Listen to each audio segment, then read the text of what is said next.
Some in-room announcements. This is the Portland Jigsaw Masters 2026 edition. Take it away, Jim.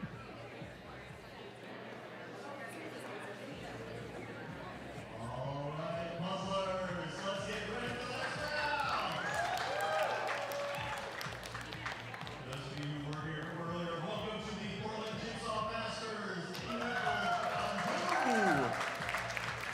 We're excited to have you here. I hope you're excited to be here. We're going to go over a couple of the rules real quick. There should be a puzzle on your table. If you don't have a puzzle on your table, make a loud noise. Fantastic. I love stunned silence for those kinds of things. So what we'll be doing momentarily is you will open the bag. There will be a puzzle in it. You will complete that puzzle as quickly as humanly possible. It's better to do it as a human than as an eagle. Trust me, it's hard with the talons to pick things up. So as you go through this, if you end up with a missing piece towards the end, there will be a 10-second countdown. That is the next race, is between you and that 10-second timer. So whichever comes first, either that 10 seconds or you finding the missing piece. If you have two missing pieces, it's only that one 10-second countdown. So don't stress about that too much. I want everybody to look around and give a round of applause to the people in the high-vis vests. Those are the judges. They are doing a fantastic job this whole weekend. And I want to give a big round of applause to this man over here, Andrew Weatherly, our chief judge, our head judge, the enforcer, doing all the things. The top 20 finishers from this round will advance into the finals. We are rooting for all of you to do your absolute best. I personally want to clear the room, so I want everybody to finish this puzzle. Can we give a Yahoo for finishing this one? Yeah, there we go. Okay, cool. All right. As a reminder, there's going to be a social tonight at Spirit of 77 after all the competitions round up. So be there or be a parallelogram, put some pieces in, it'll be a good time. All right. With that, get yourselves ready because I'm going to pull Andrew over here and we're going to start the countdown imminently. So go on ahead and get into positions. All right, Jim, thanks very much. Who's ready to puzzle? All right. In 5, 4, 3, 2, 1. Let's puzzle. And we're off for round 2 of the Portland Jigsaw Masters 2026 edition, the 3rd annual edition. If you didn't catch the pre-show, and my understanding is that maybe the stream didn't capture it, we missed an exciting conversation with Katie Dilks, who will be joining us as an expert later on in this round. Joining me today, as for the rest of the entire weekend, is the inimitable Jim Eakins. Jim, how are you feeling about this?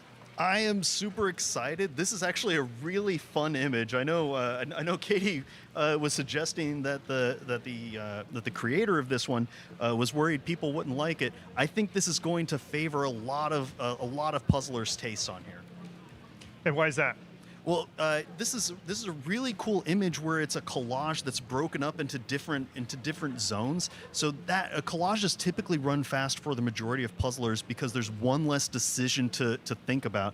You can see that one of the questions might be how much gap is there between those different regions, but I'm really curious if we're going to see a breakup in puzzlers that go for a full border on this one early on, or if they're going to try to chunk down and pick just one of those cells early on, or even just feature build. We can see on screen now, I believe on the left, is that Chloe? Yes, Chloe, yeah. Twice.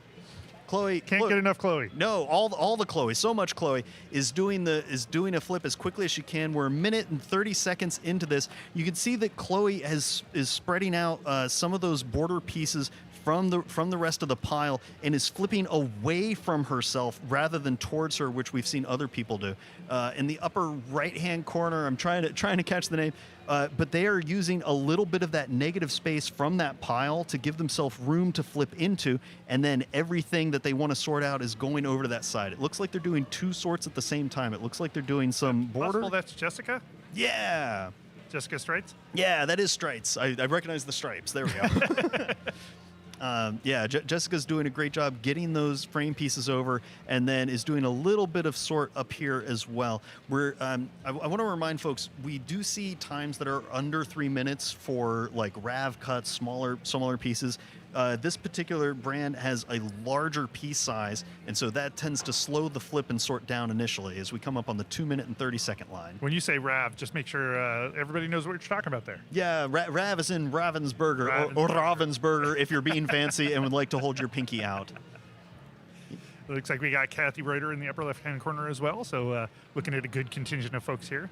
Oh yeah, and look at how Kathy is working the top half of her pile, flipping away from herself for the most part, and now switches a little bit. You can see how, because these are bigger pieces, if you dive in underneath of some of those pieces that are on top of the pile, like you dive into the middle of it rather than going from the outside, they can get stuck and unflip each other a little bit. And so we see finishing up here right around the 310 line, Kathy's going to move on from this and immediately start working on the assembly. I had the pleasure of puzzling with Kathy and her sister Jean a few weeks back, and I am a very amateur puzzler, and just puzzling right next to them, their flip is so fast that it made me go faster. So it was really fun to find that I actually had a whole other gear I didn't know I had just by puzzling next to some really fast people. Yeah. I'm gonna pull up the puzzle here so we can get a good look at the image. We see Chloe and Jessica finishing up their flips here, but look at this. I'm trying to get the name of it. It's Vintage Tourism Posters that was made specifically for this competition. And you can see on this image we also have the cut expressed directly on here. There we go. Rob, what do you think of this one? Well, I think that this one feels like something that I would have a lot of fun doing. It's got a lot of parts that are tackleable, like you can actually cut it in or break it into small segments. A lot of you see a lot of blues in a lot of places, but they're actually fairly visually distinct. So I think this would be a great one to dive into. I feel like this would be pretty quick. Yeah. But I thought that about the last one too.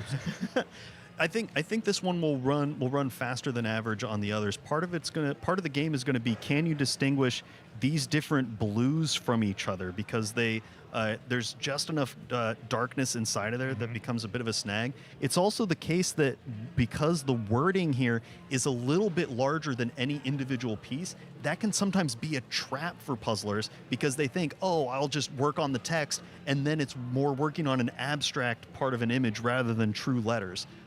The San Francisco might stand out pretty well. My hunch is that we're going to see a lot of puzzlers start off either with this lighter blue bubble here and some of this darker blue background. Hopefully, we'll see a lot of people do the outlines of some of these images. Maybe do this orange bracket as well before diving into the rest of those grays. If you're following along in the live stream, we do have a guess the first finishing time. The person who gets closest to that in the first 10 minutes, the person whose guess comes in the first 10 minutes, who gets closest to the actual finishing time. I believe we're giving away a version of this puzzle. So hop into the chat, give us your idea of what your best time will be for this one. Yeah. And so we can get a view of what the puzzlers are working on. We're coming up on the 5-minute and 50-second line here. And this is where, if you're familiar with the brand, you might be a decent chunk of the way through the border, but not all of our competitors here are familiar with the Puzzlery brand. I think it's really interesting to see this random cut show up here. In what way? Well, in the sense that a lot of speed puzzlers are more familiar with grid cuts. Sure. Just because that tends to be a competition standard in a lot of other places. Speaking of Ravensburgers? I genuinely love random cut. Because it adds so many different unique twists, because you can't just think about what the image is, you have to think about what the image is and how that's going to sit on a awkwardly angled piece, or how that's going to rotate in together. In the upper left-hand corner here, you can see, I didn't catch the name, you can see that she's put the pieces, that border pieces, in the middle of the build field and then delivers them out to where they're going to go. That is a huge efficiency boost, because then you're not trying to go left to right and sort of losing things that way. It's delivering it outwards from that center and keeping a lot of track. You can see that up in the upper right, Kathy's doing the same sort of thing of in the center and delivering outwards. Same thing here for Sky as well. Or sorry, for Chloe, apologies. You do see them around a lot at the same time. Yeah. I think that was Jennifer Sipple. Oh, that's Jen Sipple. Okay. Yeah, Jen's off to a great start here. We're coming up on the 7-minute and 20-second line. We might see the first border finished here just around there. I'm kind of curious when folks are going to move on from that if they feel a slowdown happening. Oh, there we go. Yeah, some of that red starting to come into play for Kathy. I think this is actually really going to play to her strengths because there's so much color differential in these backgrounds that she might be able to treat it kind of like a gradient. I always pull red first because red speaks to me, like in terms of just like it's a color I can easily spot and then pull out and then set aside. Do you find that people have different colors that they are attracted to in an initial pull, or does it go in a certain sort of well-defined direction? I think part of it depends on how the intensity of that color sits out. It wouldn't surprise me if some puzzlers aim for this yellow that's up here because that's pretty unique. A trap that some puzzlers fall into is over pulling a certain color just because their eye sees it. I've seen it a lot where puzzlers go for, oh, let me grab all of this orange and it's a third of the puzzle, and they just need to break that down a little bit tighter in order to make progress. It looks like Jen Sipple is just about done with that border here as we cross the 8-minute and 30-second line. And I believe we have somebody joining us here at the table, and so we're gonna take a quick look at them and introduce them. Jordan, go ahead and introduce yourself. Hi, I'm Jordan, and I'm the founder of Puzzery.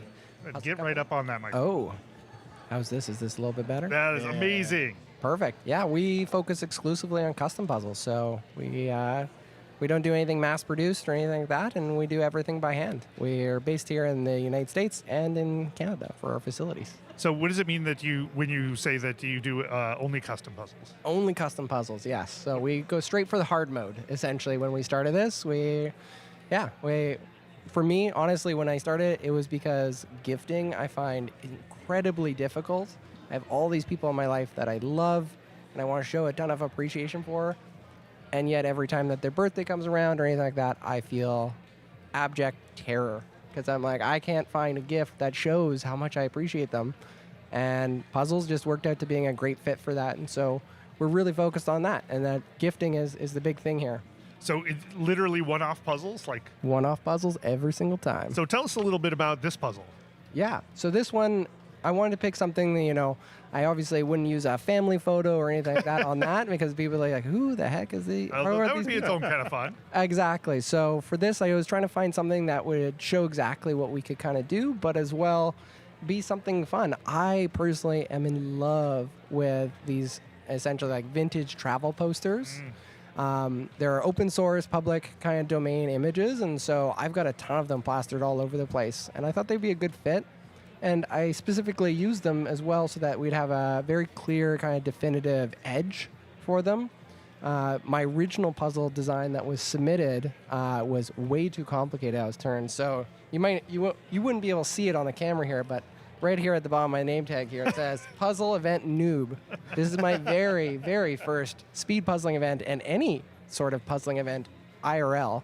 Even though we've been around for 5 years, I've been in what I call as my cave. I've been focused on just making puzzles better and better and better. But now it's the time that we kind of come on. People find out who we are. And so with this, I didn't know what, really goes for speed puzzling. So I'm honestly kind of hoping you guys will give me some great tips. You've got a whole room full of people who can tell you all about what it is that they're looking for in a speed puzzle. What was your first design where you were informed perhaps might be more complicated than might be appropriate? Yes, it was this beautiful, beautiful shot of essentially kind of like some ruins in Ireland. And okay. I love the colors. And again, for me and my wife, we, who run this, we are really dedicated to, I'd say, complicated designs. We have a puzzle on our table, often stays there for a week or two as we work through it. But for speed puzzling, speed is literally in the name. So it's got to be a little bit more simplified. And these images, that's what I liked about them, is they have very distinctive, clear colors. And, you could tell, in the example that they've got up here is like the San Francisco one, that has its own kind of color palette. The Monaco one, the Casablanca one. And so I want to make it where you could have kind of like these mini puzzles within a puzzle. Nice. And yeah, that was my thought. And then as for the white border that I added around the edge as well, I want to make it so, again, the edge pieces and things like that really jumped out. but also since there's borders in the middle, it's not a complete giveaway. So there was some thought that went into it. Will that be an actually good puzzle? Please come by my booth and tell me, because I want to know. I am at that stage where any feedback is way appreciated. It is purely a gift at this stage. We're not at the part where, feedback is, oh my goodness, like, oh, we really invest that. I was just telling Kelsey, who I was just chatting with, this is the 74th version of our puzzle that we're working on. Oh. So there's been a lot of iterations that have gone through it. So, and a lot of die cuts. So I'm wondering, Jim, if you want to walk through for Jordan a little bit about what the, like how you think about this puzzle, how you think speed puzzlers would think about this puzzle, because it sounds like probably you haven't really immersed yourself in the speed puzzle world. Yeah. Exactly. There's got to be a novelty watching somebody rapidly try and put together. I want to learn. Well, I think the initial reaction of, oh, this is a collage is going to be a relief to a lot of the speed puzzlers. Oh, good. Because those do tend to run a little quickly, as we were mentioning. You can see in the lower left there, Chloe is plowing through a lot of this. She's also doing a little bit of a sort into those different segments, which helps break things down a little bit. You were mentioning that each one has its own color palette. Mm-hmm. That's gonna help them really distinguish which zone is going. Each of those pieces are going to go in. I get nervous whenever I see multiple shades of the same color that are split throughout the image. But if it's really distinct in the hues in the background, that can help them. I wonder if we're going to see puzzlers break out that wavy water and have a good time with that. One of the things that might cause them a little bit of slowdown is it looks like the image has a little bit of a paintbrushy kind of vibe to it. And sometimes those streaks can make the distinction between where one piece ends and one begins a little tricky. So I think that's actually a fun speed bump for these puzzlers to work through, as opposed to it being very procedural. But overall, this is a great competition image. Fantastic. I really like it. I also appreciate you calling that out, because as well, as soon as you said it, I'm like, I have done that. I have seen that exact thing with the paintbrush strokes. This is the exact difference between experience, right? And so I love that. Thank you. Oh man, no, it's so cool, and I'm glad you brought this. You can see in the upper left-hand corner, that's Frank Hollander cruising through that border real rapidly. In the upper right, that is the illustrious Irina. You can see that she's really trying to keep the weight off of her back. She's one of those puzzlers that stands almost the entire time whenever she's puzzling, but she has that full border worked out. And at this stage, she did end up going for some of that darker blue and darker red on that side. I wonder how difficult that outline might end up being on a random cut like this with that paintbrush kind of texture. That may be a really tricky diagonal to try to work through. 100%. I'm also noticing, just looking around on my walk down here too, it seemed like quite a few people were starting on the San Francisco one. Yep. So I'm interested to see, in the previous rounds, like I said, I'm still fairly new to this. It was wild to see how many people were tackling the same sections in the same order on the previous round's puzzle. Yeah, that often happens because, obviously there are some tools that everybody has, but one of my favorite things is when you see like 4 or 5 people going wildly different directions. You're like, okay, well, clearly this puzzle divides people along some certain strength lines, their capability lines. Yeah, I was actually a little mistaken earlier. I couldn't see because Irina's hands were in the way. She has probably about most of that San Francisco already totally worked out. That sky really spoke to her. I think that gradient line, that gradient line really jumped out, and then she was able to just systematically go through it. And that bridge seems like it'd be pretty identifiable, and the parts of it are fairly straightforward to assemble. Absolutely. Oh, and look, it looks like she's jumping up to the top. I think might be going for that dark blue chunk of lake inside of there. I'm curious to see which way she continues to progress. Oh, it's the upper right. She might be trying to simul these, and a simul is where puzzlers end up grabbing 2 things that are very similar but end up in slightly different positions. And usually you want to avoid doing that, but if it's the case that they're so similar, you focus on one, get those pieces out, and then divert everything over to the other location. Jordan, if folks want to find more about Puzzlery, where do they go? Yeah, they head on to puzzlery.com, so PUZZERY.com. Otherwise, you guys can find us on Instagram. We started Instagram when we started in 2021. I think I've posted on it 5 times since then. So starting this week, we made a post earlier a couple days ago. We're going to be posting every single week for the rest of the year. And we'd love your feedback on it. Like I said, we're kind of like an eager new person in this space. Even though we've been focused on puzzles for 5 years straight, we're now ready to kind of meet everybody. So please come by, find us in person, or find us online at puzzlery.com. Awesome. Thank you for bringing this puzzle and joining us up here at the front desk. This has been great. No problem. Thank you for having me. Cheers. Thank you so much. Congrats. Thank you.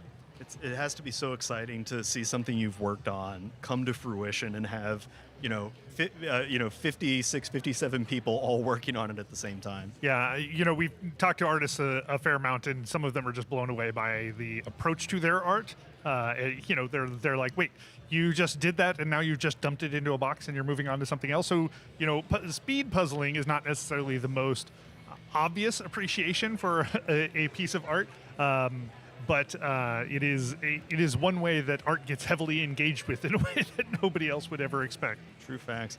I want to point out a cool thing in the upper left-hand corner. That's Kathy Reuter. She's chewing through that gradient on the San Francisco the same way that Irina did earlier. But I want to point out. I'll actually zoom in on her a little bit here. You can see that she's actually done a lot of text work as well. Has pulled out those letters that have the white background or the blue background with the yellow lettering, and has already gotten through a big chunk of those. At the upper part of this, she even has the Greece Athens and some of the Monaco wordings. Oh yeah, and you can see that random piece. In this case, this little piece right here, this guy, he doesn't have a direct connector that gets to that other piece, and so it just slots in rather than being a knob into a tab, and so that floating can sometimes cause some disorientation for puzzlers. Yeah, the sort of abutting pieces, and you can see on the edge right down there, there's not a complete edge connector there. Yeah, this guy right here. Yeah, so. I feel like that kind of thing is relatively more rare in a speed puzzling competition where pieces sort of abut, especially in the edges. Is there any sort of strategies for doing anything with that, or is it just like, you got to put them together and hope and pray? One of the big things is making sure that you're light on your fingers, because sometimes puzzlers we think of it as being very heavy, where they push down really hard on the pieces, and that shifts and moves everything around a little bit. So the more you notice that the puzzle itself has those non-interlocking pieces, the lighter you want to be to avoid having those big shifts. But look at how tight Chloe's field is right there. She has almost that whole San Francisco built out, and she's done a little bit of the sky work in that Greece section, which is coming along really well. Down in the lower left-hand corner, we've got Saffron Voskaya, I believe. Yeah, and Saffron's doing a great job. You can see using a puzzle board to hold on to some of those pieces. I wonder if Saffron did a big sort here and put each one of the squares or each one of those rectangles on its own tray to make life a little bit easier. Layers on layers on layers, it looks like there. It's puzzle pieces all the way down, my friend. Oh, wow. Oh, look at how far Chloe has gotten on the lower left-hand corner. Mm-hmm. Like that is all knocked out. So, yeah, it's coming along really well. You can see that Chloe has moved on to working on the Casablanca lettering there, and she did this really cool thing where she worked on the line boundary between the upper part of the word and where the words actually start. We sometimes call that working the subgroups of part of an image, where instead of going, hey, let me take this whole word and try to work it out all at once, maybe I'm going to work just that division line where the blue meets the white background of the next thing, gets that line in, and then branches down to the next thing. She has that full Casablanca word in and is moving on to the next project real rapidly. So we're about 21 minutes in. What are we thinking about the progression that folks are made at this point? I think it's pretty good, especially for random cuts. Larger pieces tend to shift the times long just a little bit. Random cut also traditionally shifts it long just a few hairs. I think everybody's doing a really swell job here. I'm gonna take a stab at it, and I'm gonna say that we're gonna see a finisher around the 45-32 line. 4532. Yes. Do you need to be any more specific than that? I could go down to milliseconds, but with the lag on some of the some of the information, we'll see what happens. And as always, I want to be proven wrong. I want somebody to absolutely smash that. All right, we've got somebody else coming, tackling the upper right-hand corner, the grease. So in our upper left-hand corner, they are tackling the upper right corner of their the puzzle. They've got the grease lettering all figured out. They've worked that little bit of sky. I wonder if this is somebody who prefers the sky gradient. It was like, well, there's a little bit of sky. I'm going to tackle it now. Yeah. Well, and this I think this person outright went for text because that Casablanca is there, but it's not lined out. And now they're working the rest of that. You can see Monaco yeah, there. you can see Monaco starting to come. Oh, they've got a little big bit. chunk off on the left there. It looks Oh, that is all of San Francisco. The entire city is built is built over there. That is some great puzzling. This is closer to what we would think of as chaos puzzling because the pile is here and there's not real organization to where some of these other pieces lined up. If they were doing a little bit more organized, the Casablanca would be in the same field. It would be right in line with that. But that's not necessarily a huge detriment in collages like this because you can, ideally, you can pick the whole section up and then move it around as you go. But with random cuts, that can sometimes be a little difficult. So I'm going to be really curious how these joins come together in order to make this happen. But she is absolutely cruising right now. Yeah, see how she's building Monaco underneath of Greece, even though it's supposed to end up over here. Yeah, that's a little bit of a chaos style. Oh, in the lower left, we have a view of Irina. She's finished off even more of San Francisco, and has done a little bit of work on the Casablanca cell, and is now doing the outline, the lower part of Monaco, where this orange line meets. That's what I was thinking earlier, where if you can see that distinction, we sometimes call it a feature plus one, where it's a primary feature plus one additional one additional artifact of it. So what Irina's seeing is this orange plus that white region, rather than going, hey, let me get orange and car and working that way. So that lets her get that outline a little bit easier. And would you say that, if you're looking for, if at some point you're going to have a bunch of easy projects, you're like, I've identified a bridge, I'm going to put together the bridge, I've identified some text that makes sense to me. Is it worth moving just straight to the white borders as a feature in and of themselves, or would you rather folks sort of pay attention to inside of a grid, like the complete out the San Francisco? I think of that in. You'd be surprised that there's multiple layers to that. What? Shocked. I want shocked, easy I say. answers, Jim. I know. Well, the bigger the feature is, often the more difficult it ends up being, even if it's a little straightforward. So if you can get the outline of a big chunk in, it makes your life easier because then you have shape work as an advantage building off of that. Right? Mm-hmm. And even then, there's chunks of this that you can break down a little bit, where this is the lightest orange plus white, or this is the darkest orange plus white, and that tends to make life a little bit easier. If you tried to just go all orange all the time without that extra discernment layer, that's where you can run into trouble and start running into okay, now I need to try this piece in 7 different spots because you're not working in those subgroups as much. And we got Jessica Strites back in the upper left-hand corner again. Wow. Looks like she's got a lot of the internal borders figured out. Yes, yeah.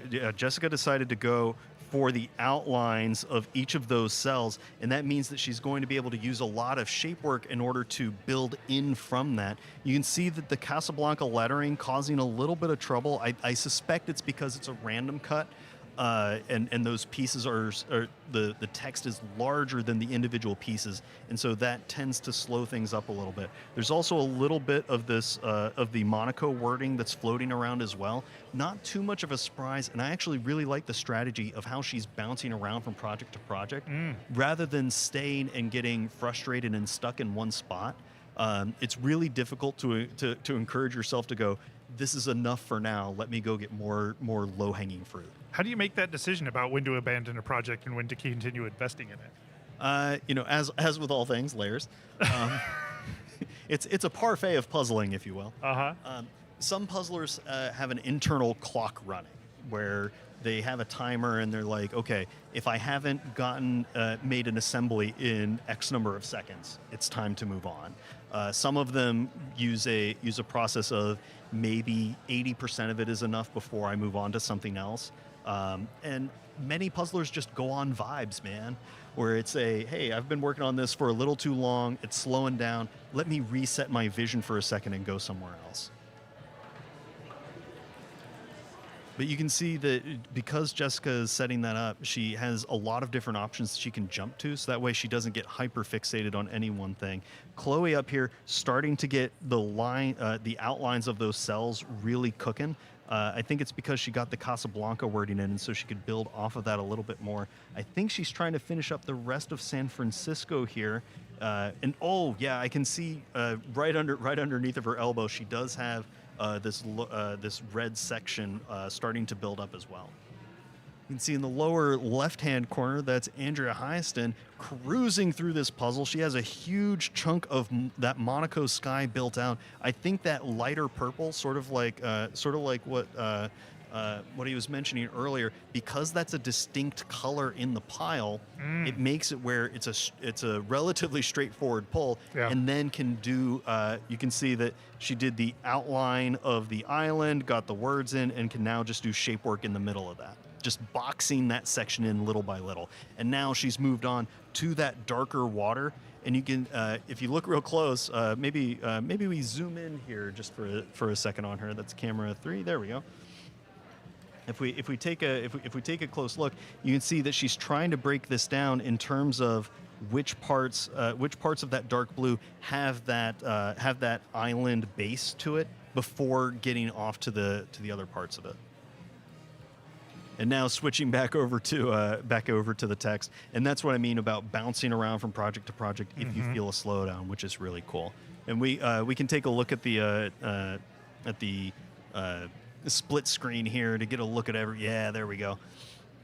This is going to be a really fascinating round because everybody is taking a similar approach, but in slightly different orders. I know a lot of puzzlers worry about, did I do this in the right order? Did I take the right methodology here? You can see in the upper left-hand corner, Zin flying through a huge chunk of this puzzle, has all of that lower red ironed out, the orange outline coming through as well.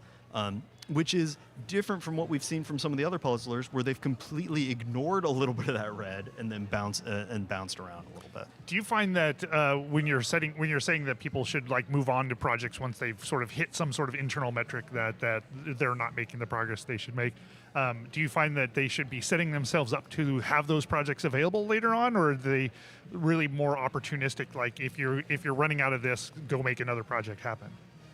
How much of that is pre-planning, I guess is my question. A lot of that is practicing to know what that moment feels like, so that way you can fight against it a little bit. Right, but once that moment comes, do you want to have already done some work so that you have projects available to you, or is that like once that moment comes, it's the time to make a new project happen? In my... So help me if you tell me there's layers. Yeah, there's layers. It's parfaits. In an ideal world, right, you don't have another project because the previous project is done, right? But if you've been hopping around, then you often have little cleanups that you can bounce back to. So if you're using that kind of strategy of hopping around very intentionally, you do have projects that you can return to and make progress on, as opposed to let me go grab a new thing. Mari and I, whenever we're coaching puzzlers, we typically say that you have two options. You can either grab something new, or you can work on a new project, but you don't want to bang your head against a wall if it's not going anywhere. So if you don't have any projects that you've worked on recently, or your eye catches a new thing that will be quick, go for it, make progress on it, and then worry about the other stuff later. Because every time you get pieces in, it gives you a little bit more information for other solving. We're coming up on the 32-minute line, and in the lower left-hand corner, we can see that piece counter is active, and that's pretty stable, and I'm liking that number. 134 pieces left about. It might not be catching some of this, some of those pieces that are a little further away. So this might be close to about 150, 140 or so. But Chloe is absolutely smashing this puzzle right now. Oh yeah, look at that view. You can see all of that red is coming in. She did do that light blue circle in the outline of dark pieces first, and then wrap that up.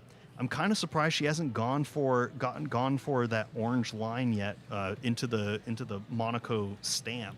But she's making so much progress everywhere else. She didn't need to start a new project because other ones were already waiting for her. Yeah, and this is a great view of her shoes, by the way, puzzle-related shoes, puzzle accessories being always appreciated at a competition like this. Oh yeah, it might be a little hard to see, but if you zoom in on them real close, every one of those little white lines is just a puzzle piece on the shoes. And Chloe's doing a great job here. She is on pace to hit this in about the 45, 47 minute line. It's really going to come down to how tangled up those words end up being, and I think that the outer line of this of that dock might be a little tricky because of the color duplication in there. So the Greece side of things, the upper right hand one, has a lot of bits to it. Like the part that Chloe is not addressing, and I don't think we've really seen, is a lot of like ships or boats or that sort of thing in harbor. There we go in the upper right corner of the lower right. Is that? Are we not seeing that because that's a lot of complex shapes to put? I mean, there's sort of an orientation to them. So in some ways, a better puzzler than me, I would imagine, would be able to make some sense out of that. So what is it that's holding folks from getting there? I think that several of these puzzlers, because they're seeing a clearer line work of things, they're getting that lower hanging fruit before they resort to pick and placing a lot of those ships that are sitting around. For those of you at home who are a little unfamiliar, a pick and place tactic is where you take one piece of a puzzle and you put it in a spot and it lives there forever and you never touch it because that's exactly where it goes. It's tricky because it can end up floating around a little bit. But look at Irina in the upper left-hand corner, table 33. I think Irina and Chloe... Irina does have an edge here because she has done that dock area that you were talking about earlier. So that's probably about a half a cell ahead of Chloe right now. But look at how quickly she's bouncing around from project to project. She's not getting super bogged down, and she's bouncing back and forth between that blue lettering on Monaco and then the Casablanca lettering as well. It's so fun to see Irina's puzzling. You can see how quickly she moves through the pile to just grab a handful of pieces and then deals them off of her left hand almost like a Pez dispenser or like cards. So she can see what she's going to work on as she's getting that next piece in, grabs it, and then immediately moves over to the region where it's going to be.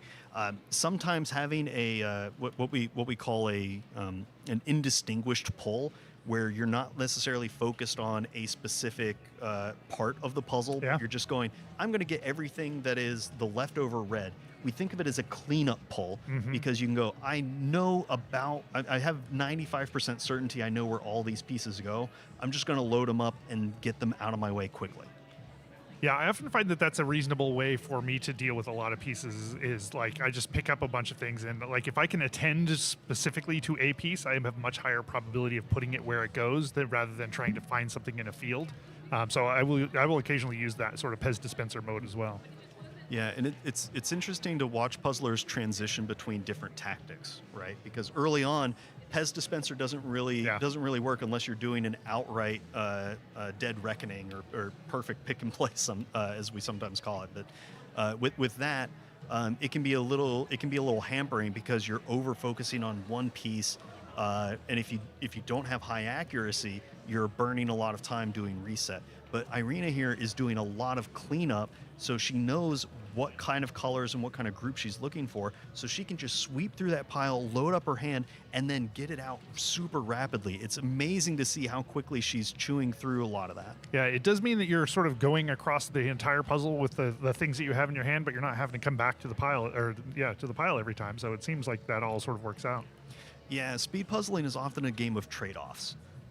where anything you do means that you're getting some detriment elsewhere, and that's okay as long as the pros outweigh the cons. In this case, because she has a really good sense of what every part of this image looks like, she can very quickly break down exactly where each one of those pieces go. Yeah, and it was interesting looking at hers, although it was a little hard to see from the angles, that she had a lot of, like Jessica up in the upper right-hand corner has a lot of well-defined open spaces, whereas I felt like Irina had a bunch of like a lot more sort of infill. Like it wasn't continuous, but it was sort of all over the place. But it's still like it was a lot more pieces in place, which feels like it would be easier to close on, right? Because as you have a bunch of pieces in one space, that if they're placed in there, you can find the holes to put in the other pieces. Whereas with Jessica, she's got just big spaces that she's got to maybe work around the outside to get into the middle of. Well, and that's where the shifting of strategies goes a long way. Jessica is really good at doing sunbursting, so starting in one spot and working your way across, really using a gradient to iron things through. You can see in the upper left hand corner, that's Kathy Reuter, who has chewed through a lot of those other gradients and is now working up on that dock. I think she's trying to do little cleanups of those oranges, and then might make some progress in on that lower line of Monaco here. Oh wow! And Chloe in the lower left doing a great job. That piece counter ticking away as she gets more and more of this ironed out. You can see that she's down to about 134 on the count there, which is going really, really well. Oh, there we go. We got a view of one of our judges there checking around for everything. I really like watching how Kathy uses both of her hands to both pull and do a little bit of assembly. So it's not typical to see her not using both hands to a decent effect. She's able to go through and go, let me grab a couple of those, drop them off. You can see that collection of red starting to come together. And Kathy also checks the image quite a lot, which is super handy for a lot of puzzlers. Yeah, and as we were talking about in the pre-show, it can be challenging, or actually in the prior stream, it can be challenging if you spent a lot of your time working on regular puzzling and then make the transition into speed puzzling. Like referencing the box can be a skill that you in fact have to build, because you've gotten so used to either intentionally not doing it because some people just feel like that's cheating, or just not doing it because you're not going for speed and it's not really important that you are connecting with the box all the time. So that becomes a skill, weirdly, that good puzzlers have to redevelop. Yeah, it's a lot of puzzlers, whenever they're first starting out, they think that it's cheating to look at the box casually, and so that kind of gets ingrained, and you get that muscle memory of avoiding it as much as possible. Oh wow! But look at Kathy. She started out with those oranges, did a little bit of the tire, and is now working her way down from the top in there. I'm impressed by that. I really thought it was going to be more from the bottom up, but she's getting all of those oranges out of the pile and is now digging through and bouncing back and forth between that group of ships. I think that section is going to be difficult for her because that's probably where it's the most blocky and the most perfect placement style, which isn't typically in Kathy's wheelhouse, but she is doing really, really well right now. You can see in the lower left, Chloe making some space between those pieces. There's always this tension between, are the pieces too close together or are they too far apart? Because if you have the pieces all stacked in on each other really tight, it's difficult to see where one piece ends and one begins. And who do we have in the upper right? I was just trying to lean in to find out who that was, because their spaces are getting pretty filled, but I can't see the table number. I can't really see the name. Look. We'll see if we can get in there. But Irina is down to maybe about that's the Jennifer last. Sipple. Okay, that's what I thought it was, Jennifer but her Sipple. tag is upside down, so I was like, that doesn't feel like the right words. Ipple Nidge. Trying to say it backwards. No, Jen Sipple's doing a fantastic job. You can see that she has a cleanup in those reds that she can hit at any time. So if she feels a little bit of a slowdown, she can go back, grab those, and sink them. But it looks like Irina's down to maybe about the last 30 pieces or so. It's a little hard to tell because of the angle, but it's all that light purple. And Irina has a really fast close because of how quickly she can get her hands to move. Mm-hmm. Yeah, Irina, she was one of the first people that just floored me when it came to speedrun puzzles. You know, she worked through them so, you know, speedrun is where you do the same puzzle over and over again. You try and come up with the best speed for the best time over the course of like a year. And she and a couple other folks who are here actually have finished speed like a 500-piece puzzle in under, I would say, like under 15 minutes or something like that. But just seeing how fast you can go as a human has always impressed me. But she's one of the ones who just puts in amazing times when she does that. We're coming up on the 42-minute and 30-second line. Irina might be making a psychic out of me. It's what was your number? I think I did 43. I think I went with 43:32. So it's looking pretty good for me. All right, if we hit 43:32, I'm gonna really next time I'm gonna press you for milliseconds. But look at that. She is now focusing on one region at a time.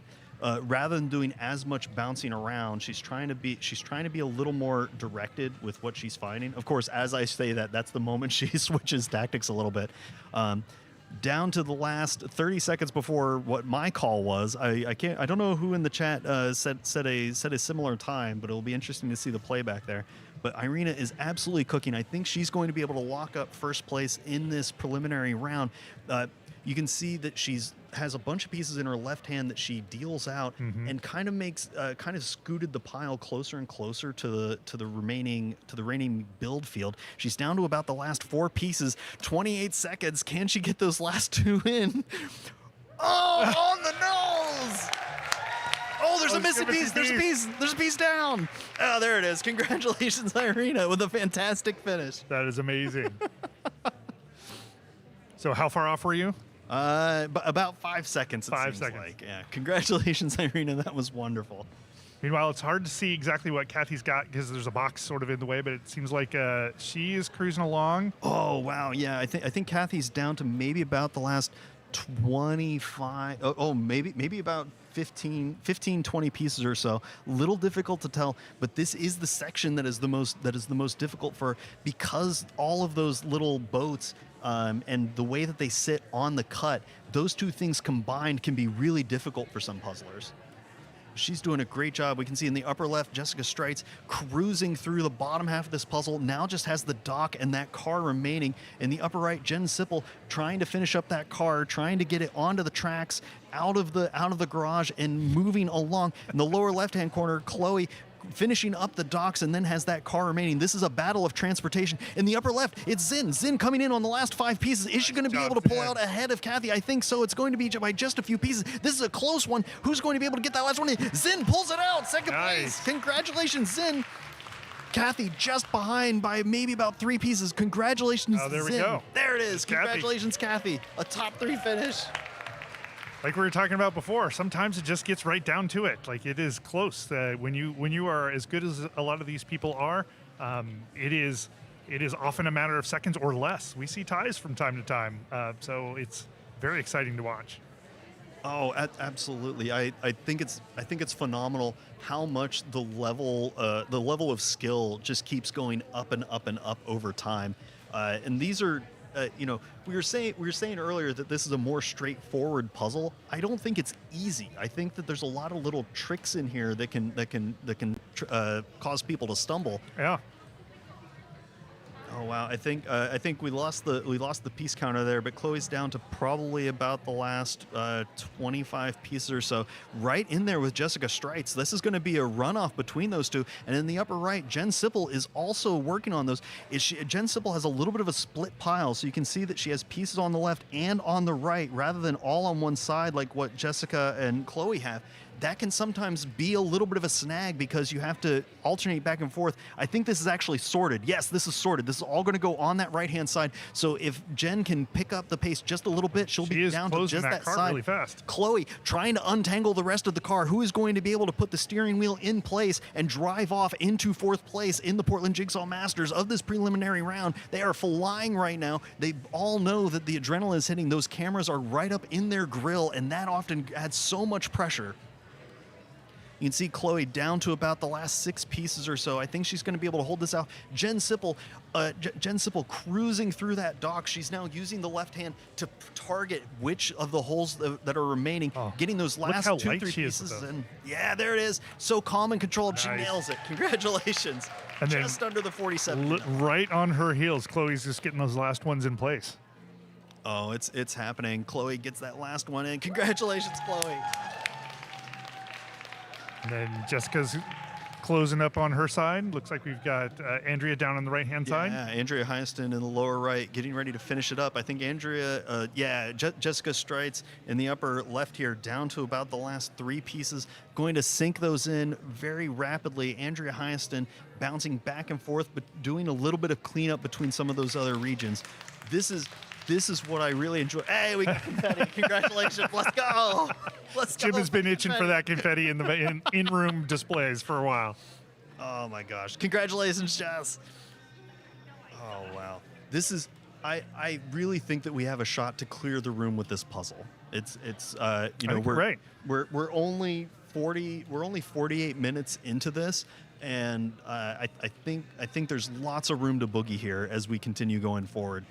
I'm just wildly impressed by everyone.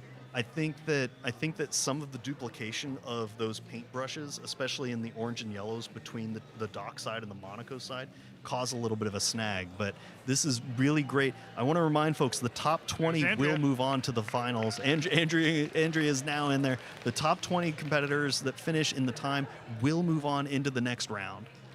Is it 25? I believe it's 20. 20, yeah, okay. Yeah. Sorry. That's all right. All right, welcome back to the desk, to the front desk. Katie Dilks. Katie, what are you thinking so far? Well, Rob, the jealousy I felt Go on. This is the part I want to hear. this picture. I had a conversation with a couple people over by the tables. This image is just ridiculously faster than round 1. Oh, sure. I mean, we had talked when I was on before about kind of breaking down larger pieces of the puzzle, and this is automatically already broken down for you into 4 separate sections that are pretty easy to delineate from each other, right? So yeah, I'm very jealous that this is the picture that round 2 got, and I did not get. So as a competitive player, what do you think about those sorts of things? Is that something that, like, obviously we want the things that would be fun and fast. Do you think about it in terms of, look how fast Beatrice has got her hands going. Oh yeah, she's cooked. Do you think about it in terms of putting you at a disadvantage, or the fact that everybody in the same round gets the same puzzle sort of evens things out? I mean, I've been a sports player my whole life, right? So I feel like it's similar to athletics in that there are many different variables that can affect the performance that you have on any particular day, right? So I don't necessarily see it as an advantage or a disadvantage as much as maybe just like luck of the draw, or, you know, is it raining that day? Or Right. do you have a headache that day? Like those kinds of things where there are things that are out of my control, and the image that shows up is one of them. All right, so your jealousy is mostly just gosh, I would love to have done that puzzle. Correct, yes. What did you think about the approaches people took to this puzzle? I mean, I think I could really only see peripherally up close, like the people on the edges, and I think that even the camera shots that I was able to catch, same strategy that I would have done as far as pulling like the brighter sky colors, the letters, pulling even just like the white border pieces and trying to put those together. I think it's the same approach that I think a lot of people would take, is taking them one at a time and trying to do each one as they catch your eye. Yeah. What do you think about the tactic of completely finishing one cell before moving on to another? Because we were talking a little bit about hopping from project to project. Yeah, I mean, I think with an image like this, you're naturally going to be drawn to do one at a time. What I think is really important is as each section slows down, that's when you're going to be jumping to a new one, right? So it might be that you do all of the sky all at once, or it might be that you do, I saw a lot of people doing San Francisco first because it was maybe the most easy to pick out from the other pieces. But obviously each individualized little square there is going to have different sections that become harder. So if you slow down somewhere, you may want to jump to something else that's faster. So it was clear that on the Monaco side, the car was the slower one. At the Greece side, the sort of dock, the bay area was the slower one. What is it about those things that cause people to slow down in those places? My guess is that, especially with the car, it's such a large portion of the picture, and it's not particularly easy to figure out, like, what part of what you're seeing is which part of the car, right? So it's not a very clearly drawn or delineated sort of image. It's just like the car itself, you can kind of see is like, it's just like a mess. Like the whole thing kind of looks the same. And because it's such a large portion of that particular section of the puzzle, people are going to slow down because there's so many pieces. If it was a much smaller portion, if it's a small car, it's easier to put the whole thing together because there's obviously less pieces, but you don't have like whole pieces that are a solid white or like a grayish white. It's so fascinating. I wonder, as we come up on the 53-minute line, what kind of advice do you have to some of the puzzlers that might be like feeling that fatigue at this stage and they're transitioning into the close? That's a tough one because fatigue is one of those things that you can't necessarily shake it off, but you can maybe psych yourself up if you're starting to slow down, if you feel yourself getting tired, if you're getting to that point where you're saying, I just don't, I have a very little left to do, but my energy is waning. You kind of just have to psych yourself up, I think. Do you have techniques for that? I usually have a playlist that's a specific. I'm also a runner, so like I have beats per minute playlists. So I try to keep music that's very upbeat and a specific pace of music that will help keep me kind of focused in for the entirety of the time. Any music favorites that you end up using? Anything without lyrics, because if I start singing, I get distracted. So how is competing here then with music going on in the background? You just put headphones on and... Yeah, I usually have headphones on. I had earbuds in today, but you can't hear the music when you have other stuff going on. Somebody's got a hand up. That's fun. Hey. They're just trying to block me out. Well, Somebody really doesn't like me. All right, I can. There we go. I can just make the job easier. Any other observations about how this particular puzzle unfolded?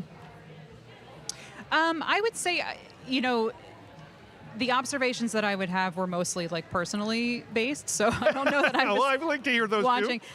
Yeah, I mean, I think the first thing I did was went and bought the puzzle, so that was number one. That's a good sign. After I do it, I might have different things to talk about, but I think for the most part, my observation is that I wish this was my puzzle, and I'm sad that it wasn't. Well, it is because now you bought it. Now it is mine. It is yours. I made It's it yours mine. forever. Yeah. That's right. I'm excited to see. Oh, actually, you know what? An observation that I think is important is that this company, I think, uses the same puzzle manufacturer as the first round because the cut is similar, the box is similar. You can't get the lid off. And so I think if we keep seeing these same brands throughout the weekend, we're going to have similar piece cuts. So people might start getting used to the border and things like that.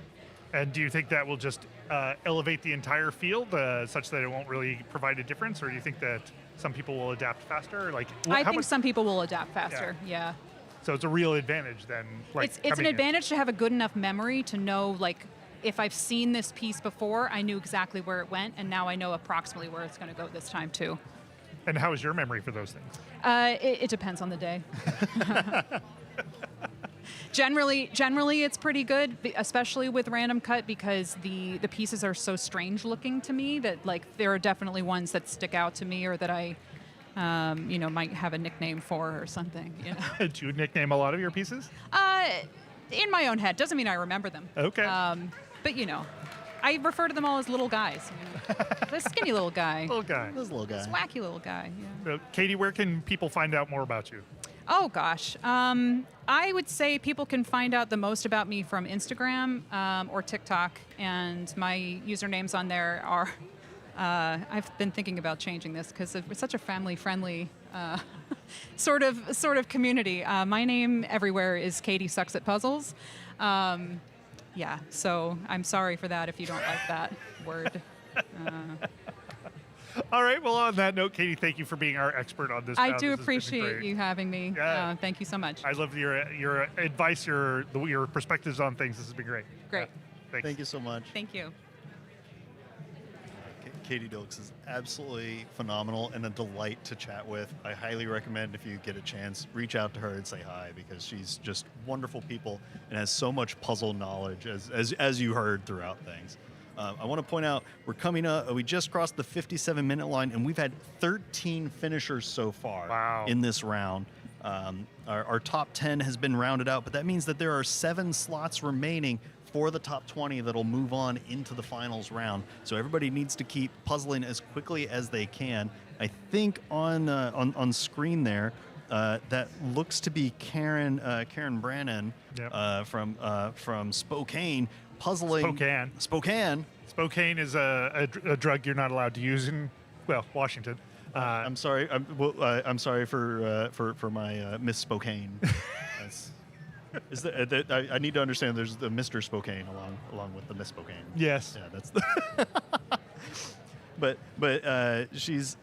It looks like Karen is really checking the image. Pulling out that poster board goes a long way in order to make sure that you're matching some of those more technical areas accurately. Now joining us at the table is Irina and Zin.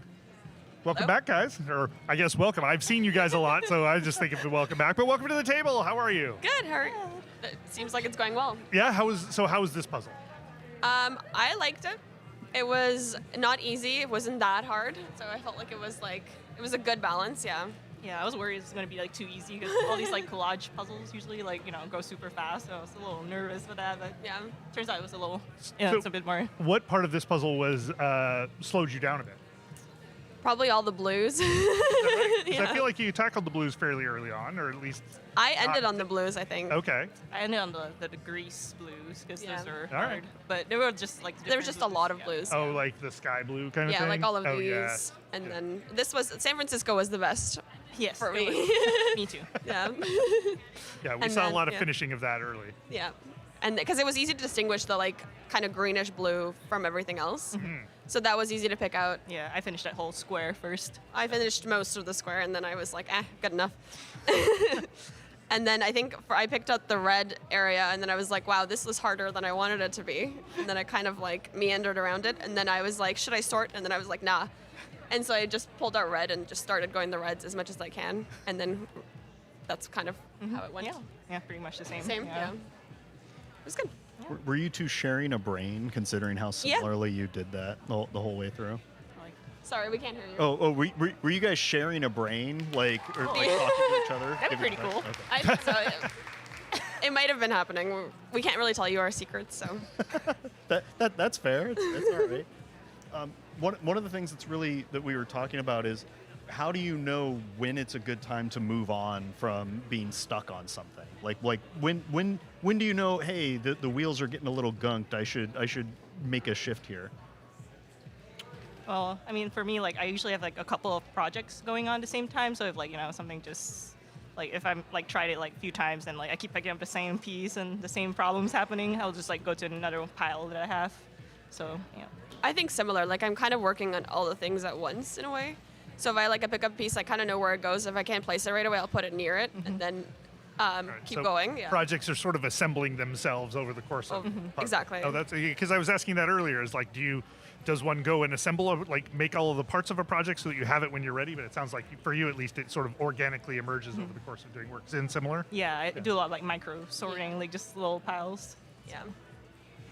Oh, that's I really like that idea of micro sorting, because it's how do you fight not getting fixated on just one piece that you want to pull out, or is that just something that you accept in life and go about? Like not placing one piece, you mean? Or what do you mean? like if you're going through and you're like, okay, here's 2 pieces of red, let me grab those, and then maybe I'll grab one more piece of red and one more, like, do you end up kind of snowballing into a whole extra project that you didn't mean to? I do. Yeah, that happens. I think that's just how like I've been trying to work on not doing that, but like I feel like I haven't figured out how to. So for me, the snowball is what happens, and I just like do everything at once. Yeah, I have the same scatterbrain Yeah. problem. I mean, it doesn't seem like a problem when it's successful like that. Like that worked really well for you. Yeah, guys. I think on these type of puzzles it works well because you can kind of assemble everything at once. But like when it's like a very, when it's like an easier puzzle, it doesn't work as well because Yeah. I'm scatterbraining and it just doesn't go as quickly. I could pick up specific sections and microsort those better instead of trying to pick and place like a really easy puzzle. Yeah, We have the same brain. I think so. Yeah, I was going We to are say done, yeah. we have just one person up here. We thought we were inviting two up, but we just had one. Maybe that's why you guys finished the way you guys did. So, Irina, did you feel like you were going particularly fast when you were getting near the end and nobody had been applauded for? I wasn't sure, honestly. I felt like it was like it started out a little fast, and then it like after San Francisco was done, I was like, now what? And so then I was like, okay.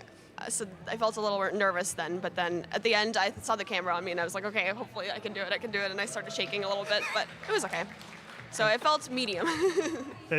Zin, we didn't have a lot of opportunity to see you on camera for a while. And then suddenly we cut to you, and we were like, "Oh, she's got like 6 pieces left." I don't know what's So happening. you didn't have a camera hovering over the top of Oh, you good. the entire That would have time. made me more nervous. You know? Exactly. So you felt like it looked like you were nodding along to what Irina was saying. Is that like a lot of this, the maybe San Francisco came together earlier and the other Yeah, stuff. and then after that, it's just like you just gotta pick something and kind of commit. Because they're all kind of trickier sections. Yeah. So you just had to commit and just do it. Yeah.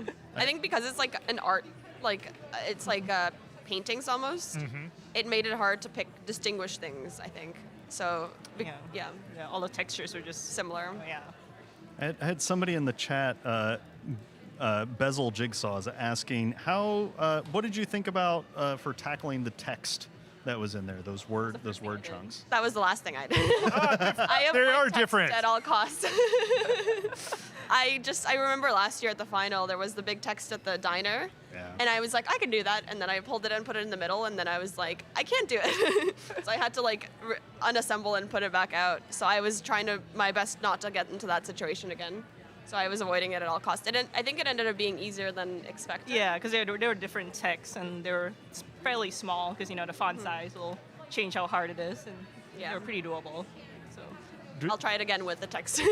Zin, when you were going through it, did you try to go like letter by letter and like read it across? yeah, or okay. It helps me when I say if I know what the word is, like it really helps because the curves will like tell you where roughly the positions, especially in this like random cut. It's like very tricky, like positioning the pieces. So knowing what the letter is usually good. So like letter A is like my favorite. The best And letter. it is the first letter of the alphabet. Like it's number great. one. It's a great letter. in a lot of ways.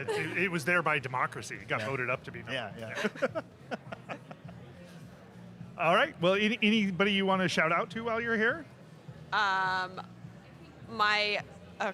family, what's it called? My husband's mom always watches these, and she's like texting me. So she's like, "Oh, are you in this one?" So I want to give Kelly a shout out. Hi, Kelly. Oh, she's in the live stream. I don't know. I have to think. Well, everyone, but I'm just happy to be back at Portland. We're happy to have you. I still claim you as our own, even though you've moved away and then moved away again. That's okay. Yeah. Maybe I'll come back. Maybe. All right. Well, it was great to have you guys up. Thank you for joining us. And Thank you so congratulations much. to both of you. Yeah. Thank you. See, same person. They said thank you in the same way. They're absolutely wonderful. I'm jealous that you get to like hang out with them more often. I'm not sure that's true, but I definitely would make that true if I could. Oh man, we've had so many finishers in the last few minutes. We're getting ready to cross the hour and 6 minute line here, and I see at least 16 finishers on the roster. I'm sure that's way higher at this point. Oh, okay, we're sitting at 160. But this individual, I didn't quite catch the name. They are getting ready to close this out. They're down to the last 3 pieces, using just their right hand to finish this up. Close it out. There it is. It is Kinsey. Congratulations, Kinsey Keltz. Yeah, I appreciate the cow on her watch. Oh yeah. Helps us distinguish between who people are. It's very moving to see that. It's very amusing. Oh, I believe that Katie is Everson? that is Grogu hanging out on the table, and Katie Everson finishing up a lot of that red and dark blue area.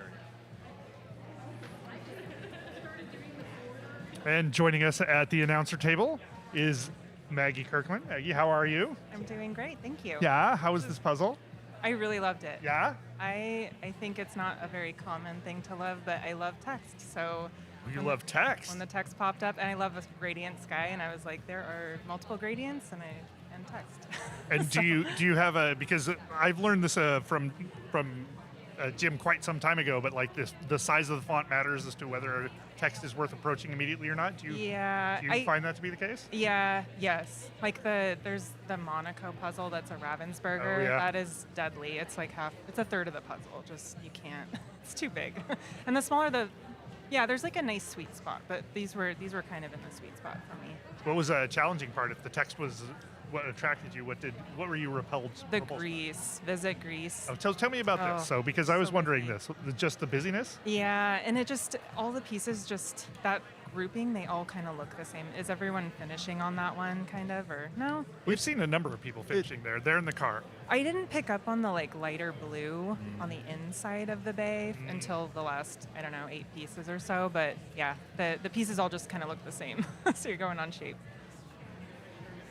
You put up a really good time, 56:03. Is that like in your wheelhouse? Is like how does that compare to some of the other stuff you've done? That is faster than normal. Hey! Yeah. I don't think I've ever gotten a sub 60 in a competition. So yeah. Congratulations! Thank you. Nice job. It's the magic of PJM. I feel like last year's final, if I remember, I got like 101. So I was so close to getting a sub 60 in a competition. So yeah. Well, congratulations. Thank you. That's awesome. Yeah. That's a huge accomplishment. How does it feel to have hit that and move on to the finals and the next thing? I'm so excited. This category was stacked with a lot of very good puzzlers. I might have counted how many I knew were going to beat me. I was like, I'm guaranteed to at least be in the teens or 20s, just knowing how fast some of these puzzlers were. So I knew it was going to be. I really wanted to make finals. So Oh, nice. Very excited. That's amazing. So what are you looking forward to? What would you want in finals versus what would you hate in finals? Are you a fur person? You want Oh just no, fur. No, thank you. I do like. I mean, a gradient is my favorite. So if there's a big gradient somewhere, I'm gonna love that. I just love color. So vibrant colors, big gradients. I'm cheering her on. Tara? That was Karen. Oh, Karen and Tara finished. Yeah, Karen and Tara finished very close to each other. Oh, and Tara too, I think yeah. we have one slot left in our top 20. So it's gonna be tight. I met Karen last year, and it was her first ever competition. So I was very excited to walk in and see her again here. She's like, I'm all in. It's been a year, and I'm all in. So you've been in some ways a student of the jigsaw puzzling community for the last year and a half, maybe. Yeah. I would love. We've been sort of asking some folks who are especially local what they think about the sort of Portland community and the Portland event versus other events that you've been to. Like, what do you think about the difference of that? Are you talking about like PJM? PJM and also like the Portland community, a puzzling community as well. I honestly don't have a lot to. Okay, so I've been able to go to Worlds and Nationals, and I do feel like puzzlers are puzzlers. Like everywhere I go, I think there's a very common thread of excitement and welcoming feeling, and we all are so connected and excited about puzzling. There's no bad seeds. I've met so many hundreds of puzzles, and I honestly can't think of a puzzler. I'm like, I don't want to see them again. Everyone's so nice. And then, yeah, just getting the Portland community is what kept me in. We started, my friend Marissa and I started doing pairs, oh my gosh, maybe 3 years ago, and they started doing weekly competitions here, and it was the community that kept us coming back. It was so fun. I love Lane and Andrew, and they were playing good music, and then we started like meeting more puzzlers and built a team, and yeah, the people are why I come back. Yeah. Oh, got another finisher coming here. Oh, piece down. Oh, there it is. I think that was Maria. So who are you pairing and teaming with? I am with an all-local Portland ladies team. Ooh. Yeah, I'm very excited about it. We've never puzzled. We've all puzzled like separately on different teams. I've always puzzled with Marissa Martin. She's the best. Libby Bacon is also on our team. She's excellent, and Erin Fisk is also excellent. So we're very excited. We've never puzzled together. just again in combos at different events. But this will be our first time as us. Now, if you come together as a team like that, that is, I don't know if you guys have been practicing together or if this is just a team that sort of coalesced. Are you in it mostly for the sort of fun and camaraderie of it? I'm always in it to win it, to be honest. And I feel like knowing our dynamic, when it's like 3, 2, 1, go, like we all snap into like we got to win this. So I think we'll do well. I probably shouldn't say this on air, but we haven't actually gotten any practice in. But we do practice locally, like at the competitions weekly here. But yeah. That's just lovely. Yeah. I was curious about some of your like pre-puzzle rituals, because I think I have a note in here that you sometimes drink a special coffee before a round. I have. It's just right over there. My It's my friend. My favorite person on the planet, Lacey Kirkland. She is my wife. She roasts coffee at home. It's very Portland of her, and I drink. I actually made it early this morning at like 8:30, and I kept it like half of it today just to drink it right before I go. I always get my best times when I drink her coffee. And it happened again today. New PR. Have you thought about outsourcing that and letting other people like take a sip of the speed nectar? No. Maybe I should think about that with my pairs and teammates. Yeah, maybe. Yeah, it might. Consider it. It might have some statistical advantage on that. Yeah. But you can't just give it to everybody because then Yeah, you got to pick and choose. I want to still qualify. All right, Maggie, any last things you want to talk about or any people you want to shout out? I mean, you already did Lacey, so. I know. All of our Portland friends are here. I love that Zin came from New York. She was a Portlander at one point. I love that Kyle's here from Utah. I love that this event is growing and getting more friendly faces here. I mean, shout out to Beatrice. She's our, #1 organ player, so I'm excited to watch her. And yeah, and you guys, I'm so excited. Jim and Mari came. Oh, One of my, and Rob, you're the best. So. Well, now that you've said all the important things, All right. thank you, Maggie, for joining us. It's been great to have you Oh, here. thank you. This was fun. Congrats again. Thank you. Maggie Kirkland, just so sweet and such a great puzzler, and she's improved so much in the past year, just puzzle wise. It's really fun to see, just her growth and everybody's growth in the community. It's absolutely fabulous. I do want to say we are coming up on the hour and 15-minute line, and I see that we've had 24 finishers so far, 25 now that I believe that's Ashley Wu just finished in under the 14:30-minute line. So we are cruising along. I'm looking around the room. We have a shot to clear it. I think this might be the round of all the rounds. Not that I've seen the other puzzles.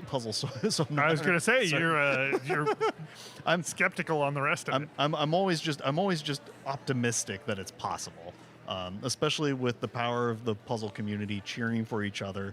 I think it's very doable that everybody will be able to get through this round. I think the biggest chunks here are going to be making that transition from those straightforward gradient chunks into where it's real dodgy on the docks and in that car region. I think at this point, when people's eyes start glazing over a little bit, that's whenever we have to shift tactics a little bit. We sometimes say change the lens that your eye is looking at, so that way you can look at it differently and make a little progress rather than spinning your tires. Speaking of changing the lenses, we're going to take a quick 30-second break, and we'll be right back. Gone. Hey everyone, Jordan here from Puzzery. We started on this journey because finding a truly personal gift was absolutely harder than it should be. We've made that much easier. That photo of your friend's pet, it can become a gift made just for them. That perfect wedding photo, something that you and your partner can do together. Well, that's, and that derpy shot can become a fun, screen-free activity for the family. Our puzzles and puzzle boxes are handmade in the USA and are fully customizable. Try building your own on Puzzery.com. And as always, happy puzzling. All right, and we're back, and we were just looking. You can't see this right now, but one of the cameras that we were looking at has, there we go, Adrian Cardiel who has been on my team in the past, and I was just floored by the fact that she is all middle, no edge here. All gas, no brakes on going from the center outwards. I think that's a really slick way to go about things. A lot of puzzlers get contained into I must have the edge, and sometimes that can go awry really quickly.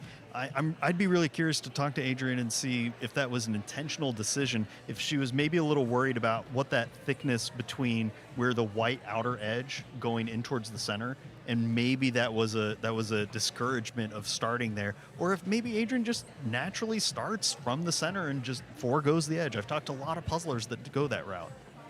Yeah, you'd think I puzzled with her a number of times. You'd think I'd actually know her style, but I'm too busy doing my own puzzling at the time. I'm too busy trying to keep up. But it is a nice compliment to my style, which would be to start with the outside. So I guess when we're on the same team, it's a good matchup. Yeah, well, and people puzzle differently when they're in a pair or in a team, and Sure. we're going to talk to people in the next round about that a little bit, which will be kind of fun. On screen, I think that's Saffron in the lower right. Yep. Chewing through the rest of that car. I think there's a little bit of glare, but I think it's mostly that car, and then maybe about 20 pieces of cleanup that's remaining, which is really slick.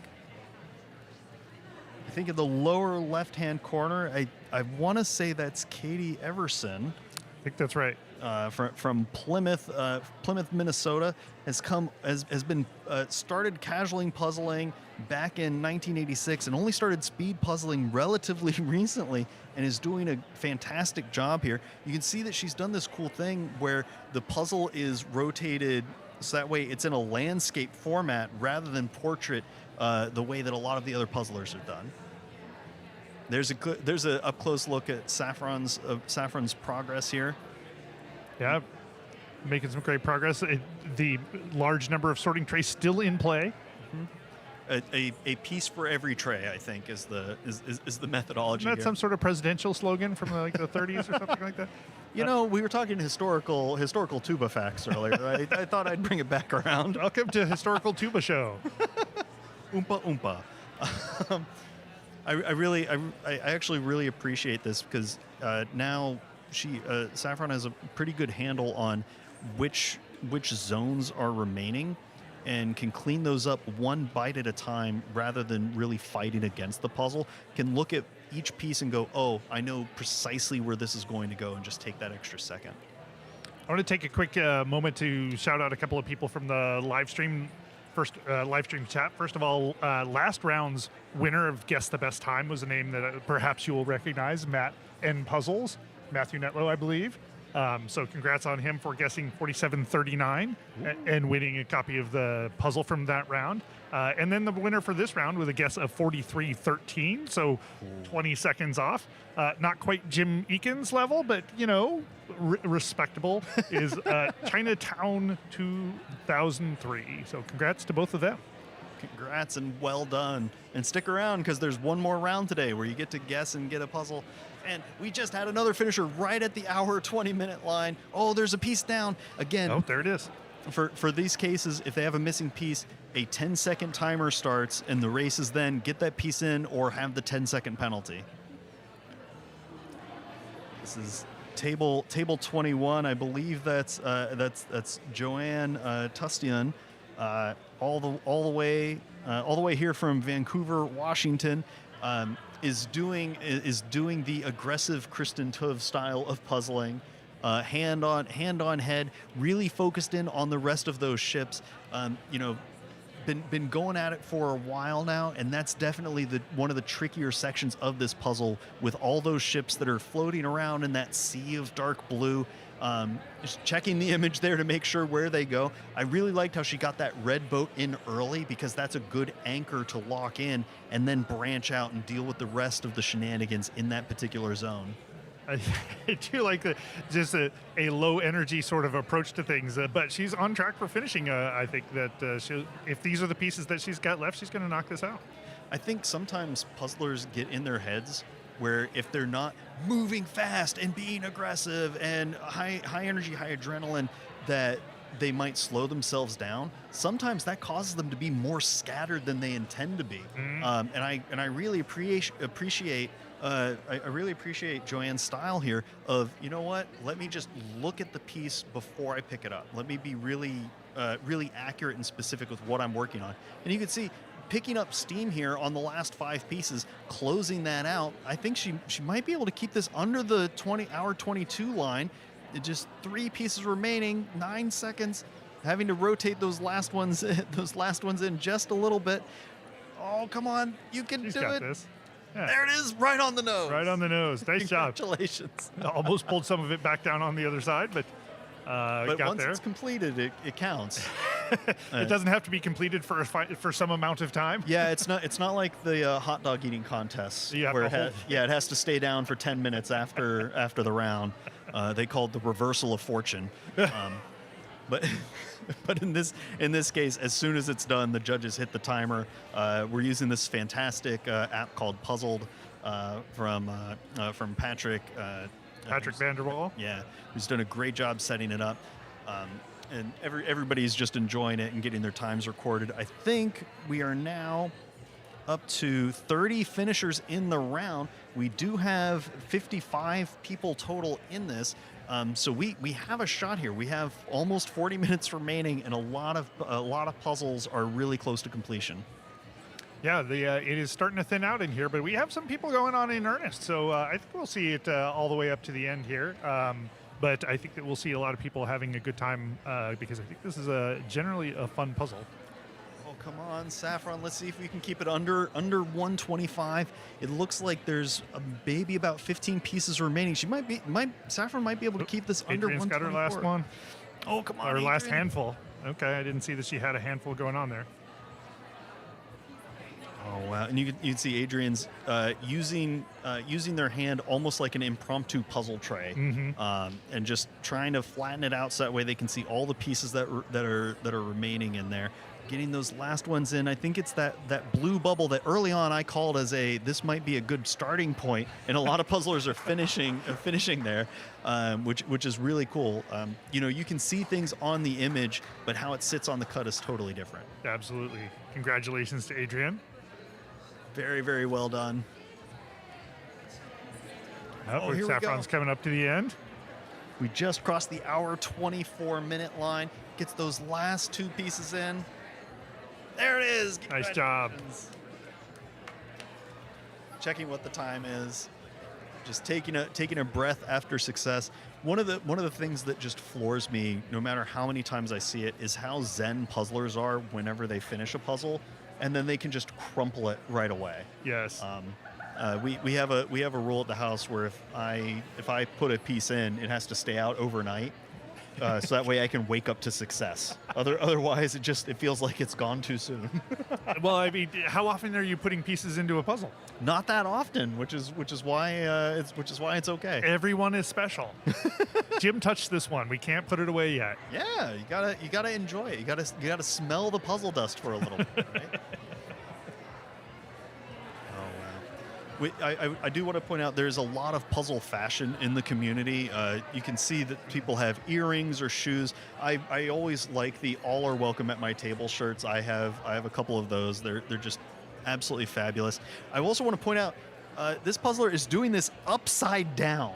What? My hunch is that they did a lot of assembly and then rotated it around so that way they could have easier access to that corner. Or maybe they walked around. I was going to say, I would have walked around. That would be a brave move to spin the puzzle, but I've seen it done.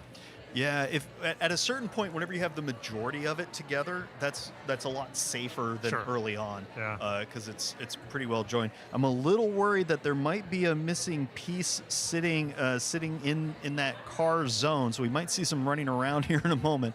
But she's doing great.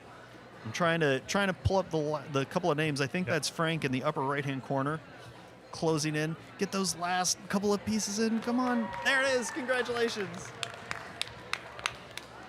I think that's Erica Larson down in the lower left-hand corner. Hey, there's the missing piece. Got it in just in time.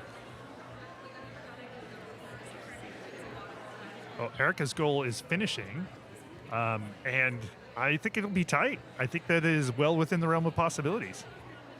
Oh, 100%. It's definitely going to happen here. The question is Erica going to keep it under the hour and 30 deadline, which is common in a lot of competitions? I think Erica has a shot here. Definitely gonna crack the 2-hour line. Yeah, I think she may be well under an hour 30. I think my feeling is that Erica's on track for finishing this in stellar time. Oh, 100%. Oh, yeah. There's a good zoom in. I think we're almost at zero ambiguity. It looks like there's a couple of zones, like right here, where there's a little gap. If she can get that piece in somewhere in the middle, then it's going to be zero ambiguity, because there's that floating section right there.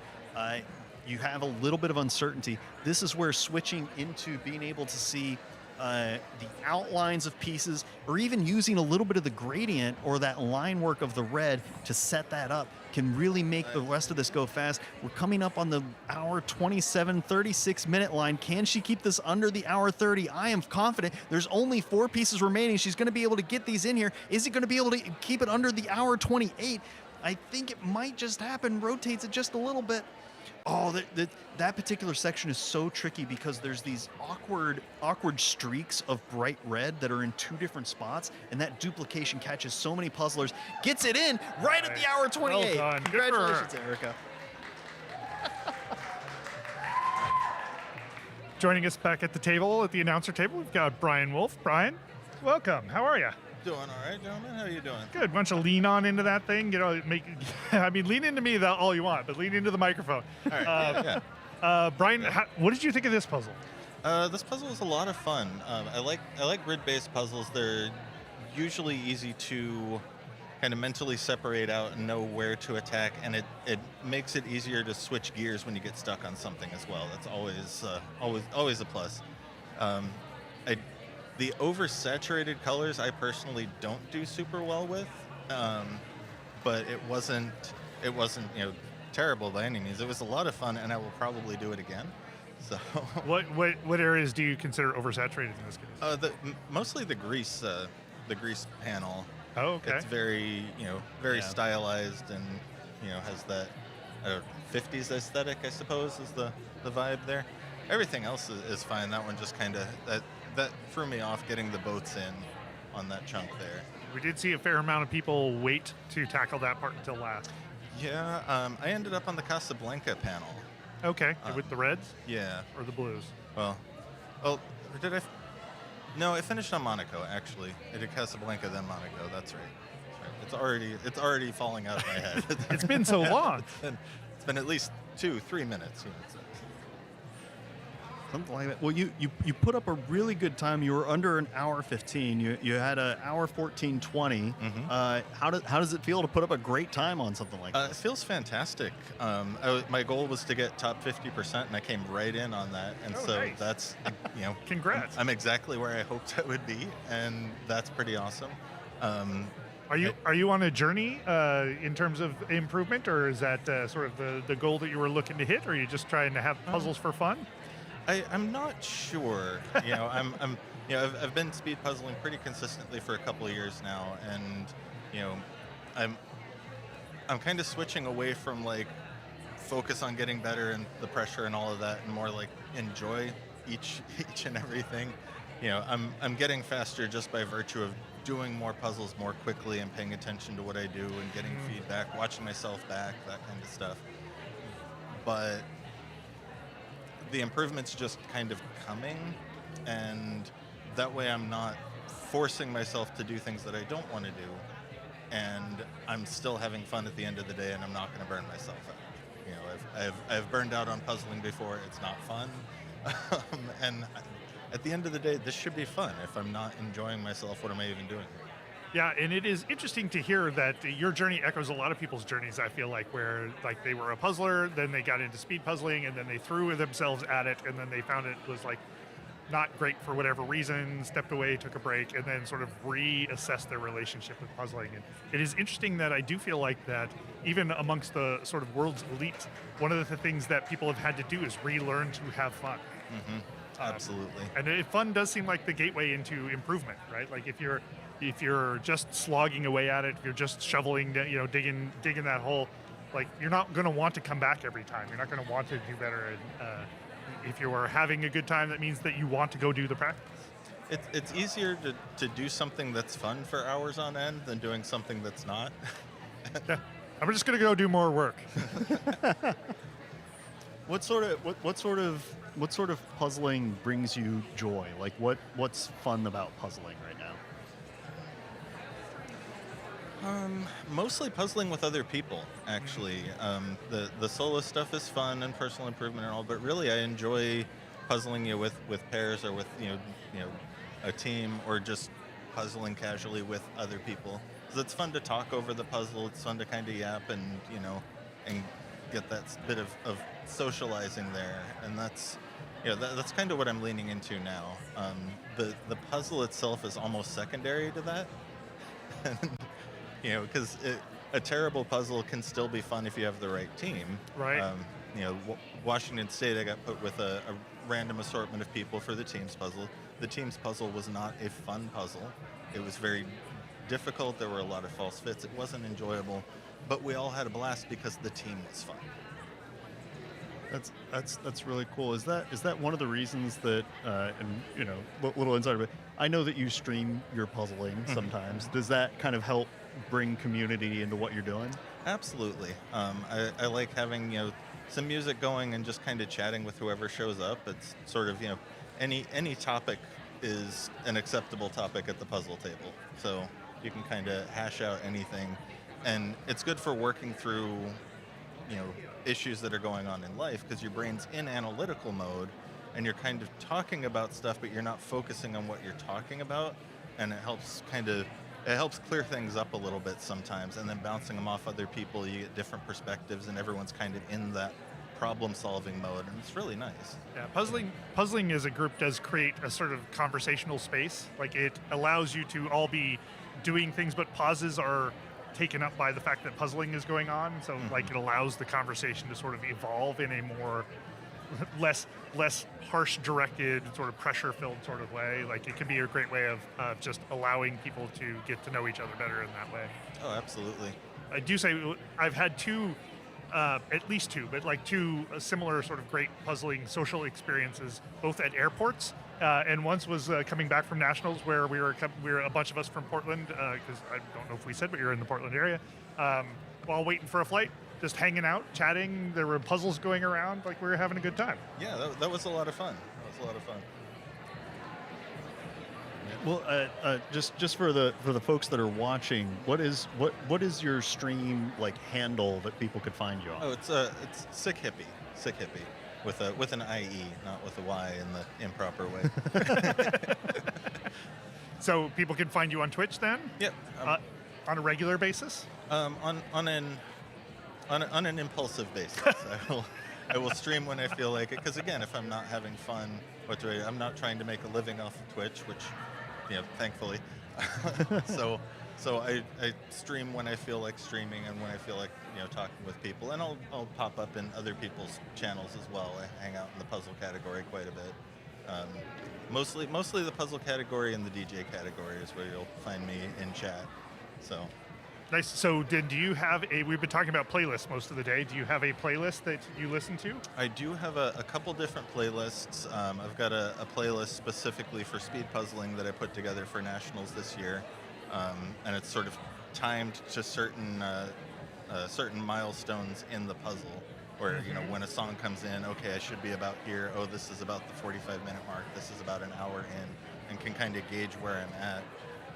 And then I've got a couple other playlists that are just sort of puzzle vibe playlists for casual puzzling, some down tempo, some up tempo, kind of whatever. And, a lot of jazz happens in my playlist. I was going to say, what's for your competitive list, what is the genre generally? The competitive list is a blend of up tempo jazz and electronica. Mostly house music. You get some Daft Punk in there, a little bit of Robert Miles for some downtime kind of thing, and sort of mental reset around the 1 hour mark. Yeah, quite the variety. I like that you've got that built in as a sort of inhale, take a breath sort of moment. Yeah. Well, around the 1 hour, it's really easy to get scattered. And for me at least, other people have long finished the puzzle by the hour mark, and that's their own business. But around the hour mark, I find myself getting scattered and kind of not knowing where to gravitate to. So having that mental reset of, okay, let's sort of breathe, let's feel this, let's kind of focus on the music for a minute and let the hands and brain do what they're already doing, and then find the groove again. I want to do a quick shout out in the upper left hand corner. That's KD Galuso. This is their first competition, and they're about to finish right in time. Nice. It's a huge congrats. it's a huge move right there. Brian, do you remember your first competition? I do. It was an online competition on Discord. It was a Gma, the Twitch streamer. I just love puzzles. It was a competition. Kyle Kosen was in there as well. I'd been speed puzzling for about a month, and there were 2 500-piece puzzles with a 2-hour time limit for each, and I did not finish either one in the time limit. But I was absolutely hooked. It was ridiculously fun, and I immediately started preparing for nationals after that. Which, It really was that which fun. is kind of crazy. But yeah, it was interesting because there was only a handful of people, and I tied for last place, which it feels nice to sort of not come direct last, but almost last. Right. Yeah, you have a buddy. It's a competition down there. Right. Cool. All right, Brian Wolf, thank you so much for coming up and joining us. Yeah, thanks for having me up. Yeah, it's been great. Thanks so much, and congrats again on hitting it. Thank you. Appreciate that. Yeah. I adore Sick Hippie. He is just wonderful to see in a lot of the Twitch chats from time to time. Yeah, and I've had the opportunity to puzzle with him at least once. Super nice. He's better than me, so he has a lot of grace in terms of allowing other people to tackle some things, even though they may not add the highest value to that part.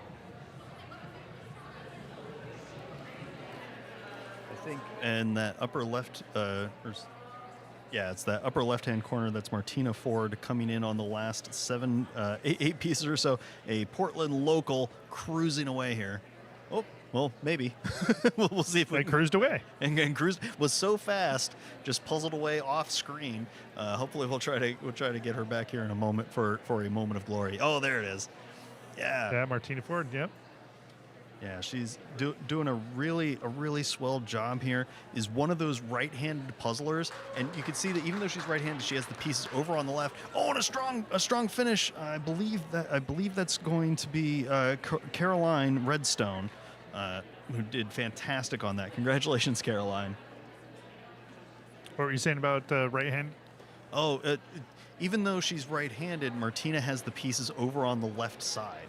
Of where the assembly field is. And you sort of see that with a lot of puzzlers. They have a favored side for where the pile is versus where the build field is. Mm-hmm. A lot of right-handed puzzlers want the pieces to be on their right for fast access with the dominant hand. Sure. And that might have changed at some point during the assembly, shuffling pieces around, getting the pieces closer to that car. Now she's using her hand like an impromptu puzzle tray, getting those last 2 pieces in, trying to find where the hole is. There it is. Congratulations. Nice. Just at 1 hour, 40 and 20 seconds. Congratulations, Martina. All the results will have to get notarized and officialized by our judges and our head judge, the enforcer, Andrew Weatherly, who double check everything. Even when we're using the app, we're also writing down the times as well to make sure that there's backups for things. But this has been going just absolutely wonderfully, and I'm super excited. We have about 19 minutes left in this round, and we have so many people that are close to finishing. I think we have 41 finishers so far. We might be able to clear the room. It might be happening. Yeah, Martina was 42 Oh, there we go. at an hour 40. Yeah. Upper left-hand corner, Frank Hollander. Hollander coming into the last 10 pieces or so is in the docks trying to make sense of the rocky waters there in order to build those ships out. They don't look like horses, so I'm not too worried about those about any sort of those ships being used for nefarious purposes. I may or may not have saw the Odyssey recently. It shows. yeah. We got Karen Floyd down in the lower right-hand corner. It's like finishing up on Greece. I think Got Monaco all nailed out, and also Casablanca all nailed out. Oh, so yeah. she's working her way around, it looks like. I think the lower left-hand corner, that looks to be Christy Gehring. Gonna double check that. Yes, and you can see Christine has sometimes been leaning on the table and pulling back out, but has been standing for the vast majority of this. Frank is now down to the last. Look how good Frank's doing. Come on, he's going to be able to finish this under the hour 43 line. Is at 0 ambiguity, just needs to pick those up and stuff them into the last spot. There it is. Nice. Congratulations, Frank. Frank, it's a fixture in the Jigsaw puzzling touring world. I feel like I see him at every major event. In the background, you can see the awards that people will be handing out. They're nice pieces of bling that you can add to your collection if you're a top finisher here. That is some serious hardware that I know people are excited about. And there's Karen Floyd closing in on that last of Greece. I think the Greece section has been a little slippery for our puzzlers today. It took me a minute. It took me a minute to get the joke. I was like, there's a joke in there somewhere, I'm sure. Set them up and knock them down. But she's doing a really good job. I appreciate that even at this stage of a puzzle where you've been going for over an hour and a half and everything starts looking the same, being consistent and using process in order to dig through this later stage is super important. Because like whenever the eyesight starts getting blurry, whenever your hands are jittery or nervous because the cameras are around, being able to rely on a procedure goes a long way. Little move right there, just moving that image a little closer to the puzzle itself. A lot of speed puzzlers forget you're allowed to do that. It sounds silly, but a number of times people set up the box and just leave it wherever it is, and then end up squinting and stretching and trying to move themselves around to see it. When it's like you can reach it and just you can fix your problems sometimes. When you talk about having process available to you, tell me a little bit more about that. Is that just like having trained things so that your body knows what to do in certain circumstances? Yeah, well, not just your body, but your brain. So, like, if you have gradients in the background, a good rule of thumb is chase either end of the gradient, not just one to the other. So start with the most the darkest part of it, if that jumps out to you, and then switch to the lightest part and alternate between those two ends as a process.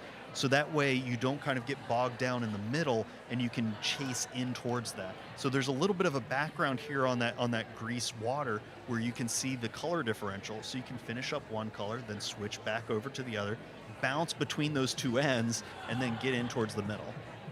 And it's the having trained that process being sort of automatic in a way that allows you to sort of kick it into gear when all kinds of other things are going on. Is that sort of what you're meaning? Yeah, which is really handy. And sometimes it's a game of, if it's not ingrained, it gives you something to focus on, right? Like, not everybody has those special tricks, but if you're thinking, okay, this is the route that I'm going to go. I know how this should go. Yeah, let me follow the recipe for success here. Yeah, so see, she's now at 0 ambiguity. She can just start picking pieces up and throwing them in. You can see she's trying to get a little bit of that of that line work ironed out, that one texture of the darker boats. There it is. And then switches over to the other one to finish up those last three pieces just over the hour 40. Nice. Congratulations. Look at that level of excitement. Very, very well done. Yeah. Well, and I have to go give a quick announcement for the room here. All right. Yeah, just this is another example of somebody who, like myself often, is coming in, has a goal to try and hit, and it looks like she did a great job of getting there. Drove herself to conclusion there well in advance of the end of the round.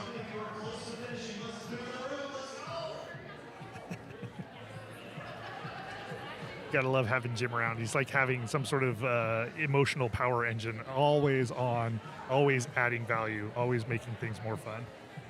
And then there's Jim. Sorry.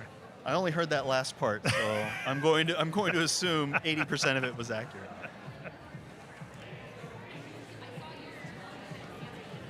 Got Analia Franklin down in the lower left-hand corner. Oh yeah, and Aaliyah right there. I believe she's also known as the Puzzle Princess in some circles, which is really fantastic. Her goal is to finish within the 2 hours.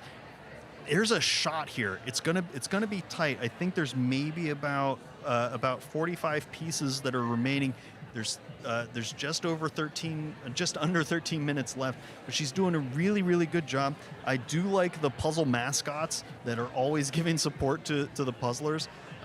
It's kind of nice here at PJM where every individual has their own table, so there's space to spread out. You can have your mascot on the table, not hidden away under a desk somewhere.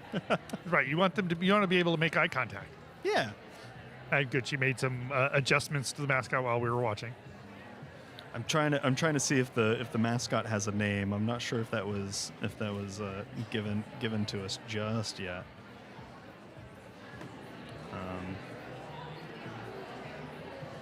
No, but one of the things that Analia was doing was really making a good playlist. So I'm curious what songs she's jamming out to as she comes into those last little bits and pieces.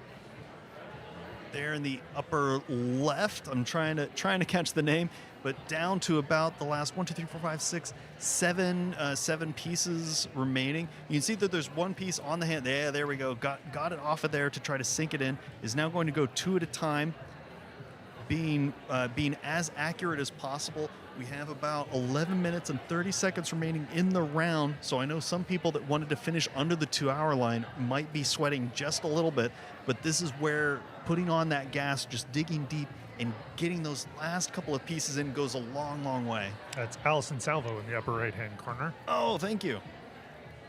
And I believe that's Deanna Gelke in the bottom. Congratulations, Allison. There it is. Oh, we might have a missing piece. Oh, finds it real quickly. Congratulations, Allison. I don't think that's Allison. Oh.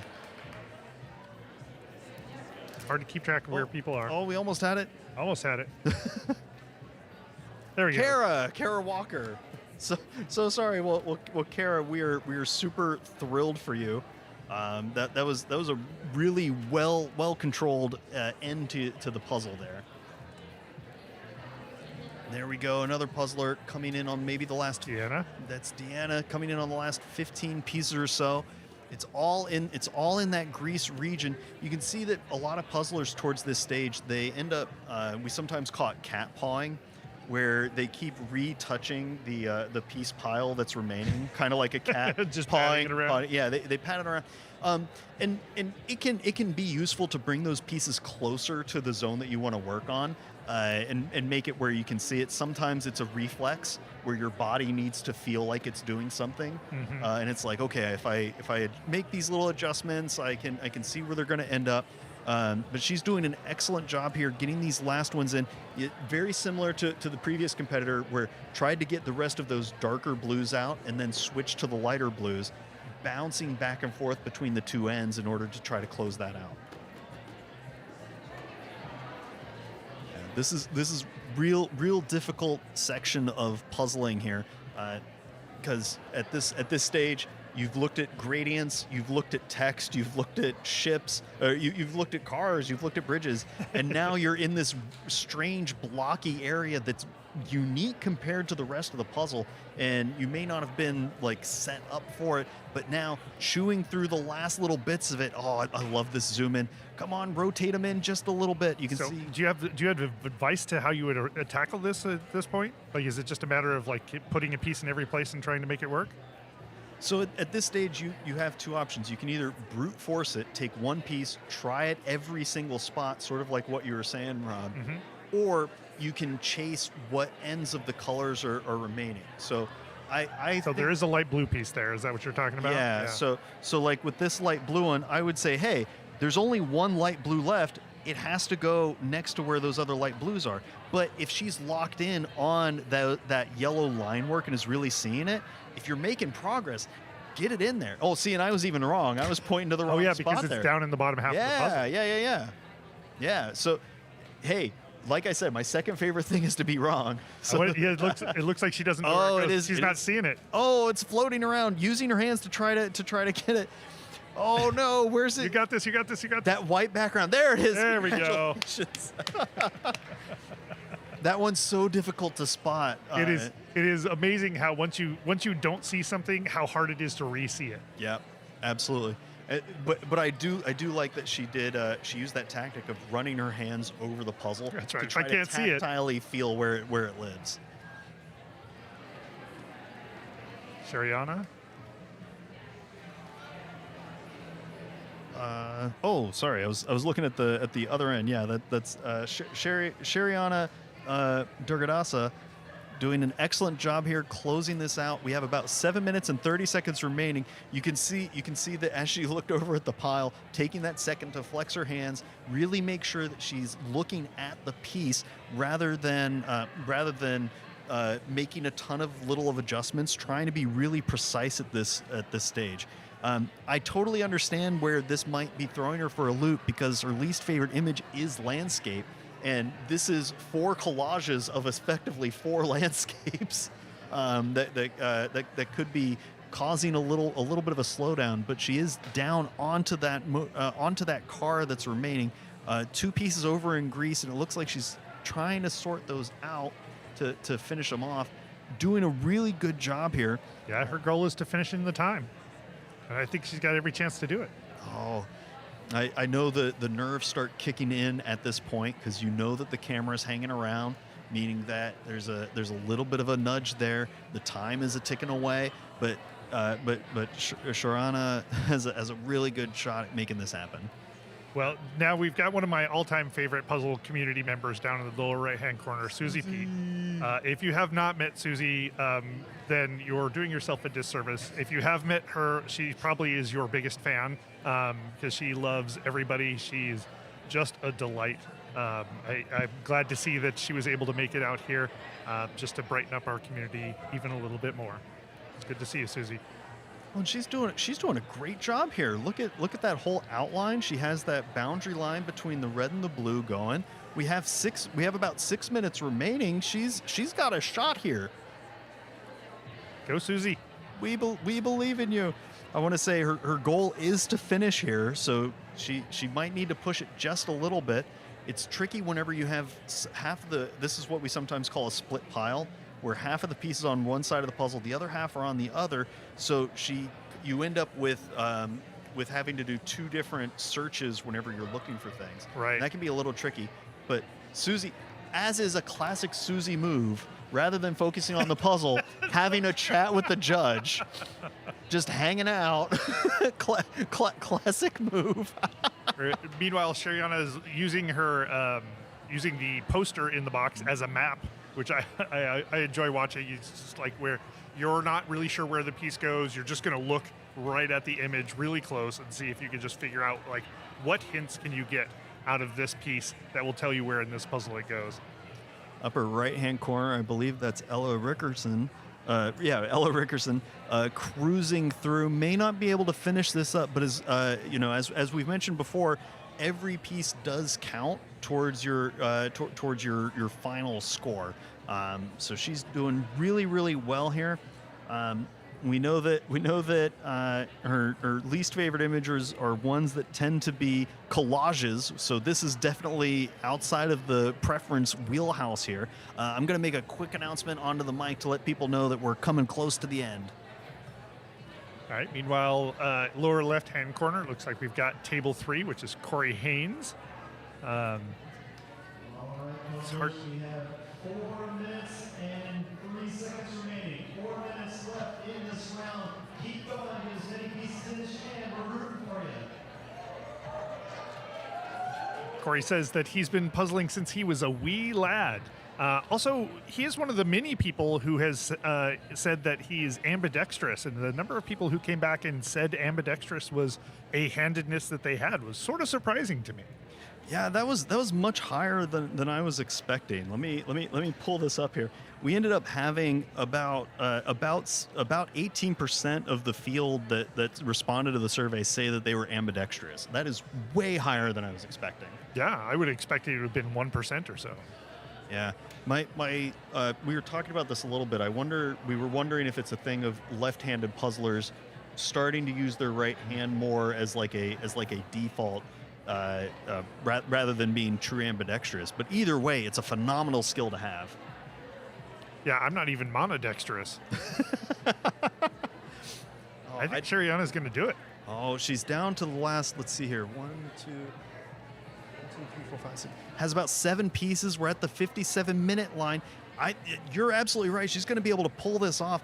Really has that poster in a tight grip in her hand, not letting it go at all. Switching, deciding to drop it now. Yes, that's the switch. You saw it happen where she immediately knew just going into shape work. Point of zero ambiguity. Everything can go in. Even those pieces that are sitting on the puzzle can now slide into place. She's going to be able to wrap this up here. Keep it under the hour 58 mark. Congratulations. Nice. A cheering crowd off to the side. Yes, thrilled. So she made her goal. Good for her. I love to see that. It's one of my absolute favorite things. Like the speed puzzle community has folks that are, world-class puzzlers that have been everywhere. It has people that are trying this for the first time. It has people that just want to finish in the time. You have people that would rather hang out and talk with judges during the competition that they're in. I think somebody's just giving Susie a little bit of pressure, saying that you can do it, because she did a little jump about there for a second. Oh wow! Oh wow! Look at that! I think she has 1, 2, 3, 4, maybe about 25 or 30 pieces or so. It's gonna run really tight, but Susie is an absolute delight, and we are so excited to have her here at the Portland Jigsaw Masters. Have about 1 minute and 20 seconds remaining. Maybe we bring up the split screen of everybody that's still chugging away here. I'm trying to see who's Analia is doing an excellent job. Cruz has all of those outlines. Susie trying to get those last little bits of dark reds together. This is where it's real tricky. I like how she's using that puzzling tray in order to fill that space, rather than what some puzzlers do of dropping pieces right on it. If you get easily distracted by backgrounds versus foregrounds, setting it on top of something with a different color helps, or putting it off to the other side. You can see that she's really trying to brute force some of those pieces in, and this is a tough stage of this puzzle. You can see that there's some of these blues in here, they read as black on the image once you've been doing it for a while. Yeah, and it's definitely the case where you've just got pieces that are black and red, and then what do you do, right? Like if you're not immediately figuring out the shape of that, then everything could go pretty much anywhere. She's got 10 seconds. Okay, guys, here we go. 5, 4, 3, 2, 1. All right, nice job, Susie Pete. Well done. I love that level of enthusiasm. See, and she's just like that all the time. I've never seen her not like that. And she brings joy and delightful to all of the puzzling community. Just wonderful. Seeing somebody whose goal is to have fun, no matter what. Susie, I'm so proud of her. She did fantastic on that. All right. Well, that takes us to the end of this stream. First of all, I want to say thank you to a few things. Portland Puzzle Company, obviously, for putting on the Portland Jigsaw Masters, and Puzzery for putting on for giving us this delightful puzzle. I think it did put in a lot of. It was a lot of fun for a lot of people. Just the right amount of challenge. And then I will say that at this point, thanks to you as well, Jim. Thanks for being my co-host for the weekend. I just constantly enjoying the delight and intelligence that you're bringing to this chat. So Shucks. and then thanks to all of our volunteers. So everybody who goes out to make this happen, to hang out and watch other people puzzle. It's actually a really great way if you're doing a floor judging to see world-class puzzlers really close up.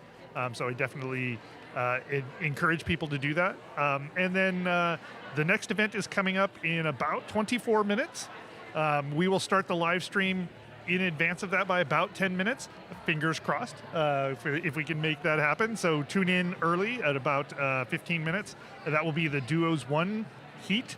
That's at 3 p.m. Pacific. And we'll be seeing folks like Kelly Walter and Mari Black, Irina, who we talked to earlier, and Jessa Douglas, and a couple other great pairs, all competing to try and come away with the entry into the finals. I'm excited for it. I hope everybody comes back. And I also want to do a huge thank you and shout out to the incomparable, the fantastic Rob Shields, who's just an absolute delight. And if you ever get a chance to hang out with him, please do. But yeah, huge shout out to Rob in the chat, and thank you for everything. And we will be back here in a little bit, and see you soon for more puzzling. Thanks, everybody. Every great puzzle starts with great artwork. At Goodway Licensing, we believe great art deserves to be seen. We connect talented artists with trusted brands to create puzzles, diamond painting, and products enjoyed around the world. We've worked with brands like Springbok, Ravensburger, Masterpieces, Sunzo, and more. Whether you're an artist looking to license your work or a brand searching for exceptional artwork, Goodway Licensing can help bring your next product to life.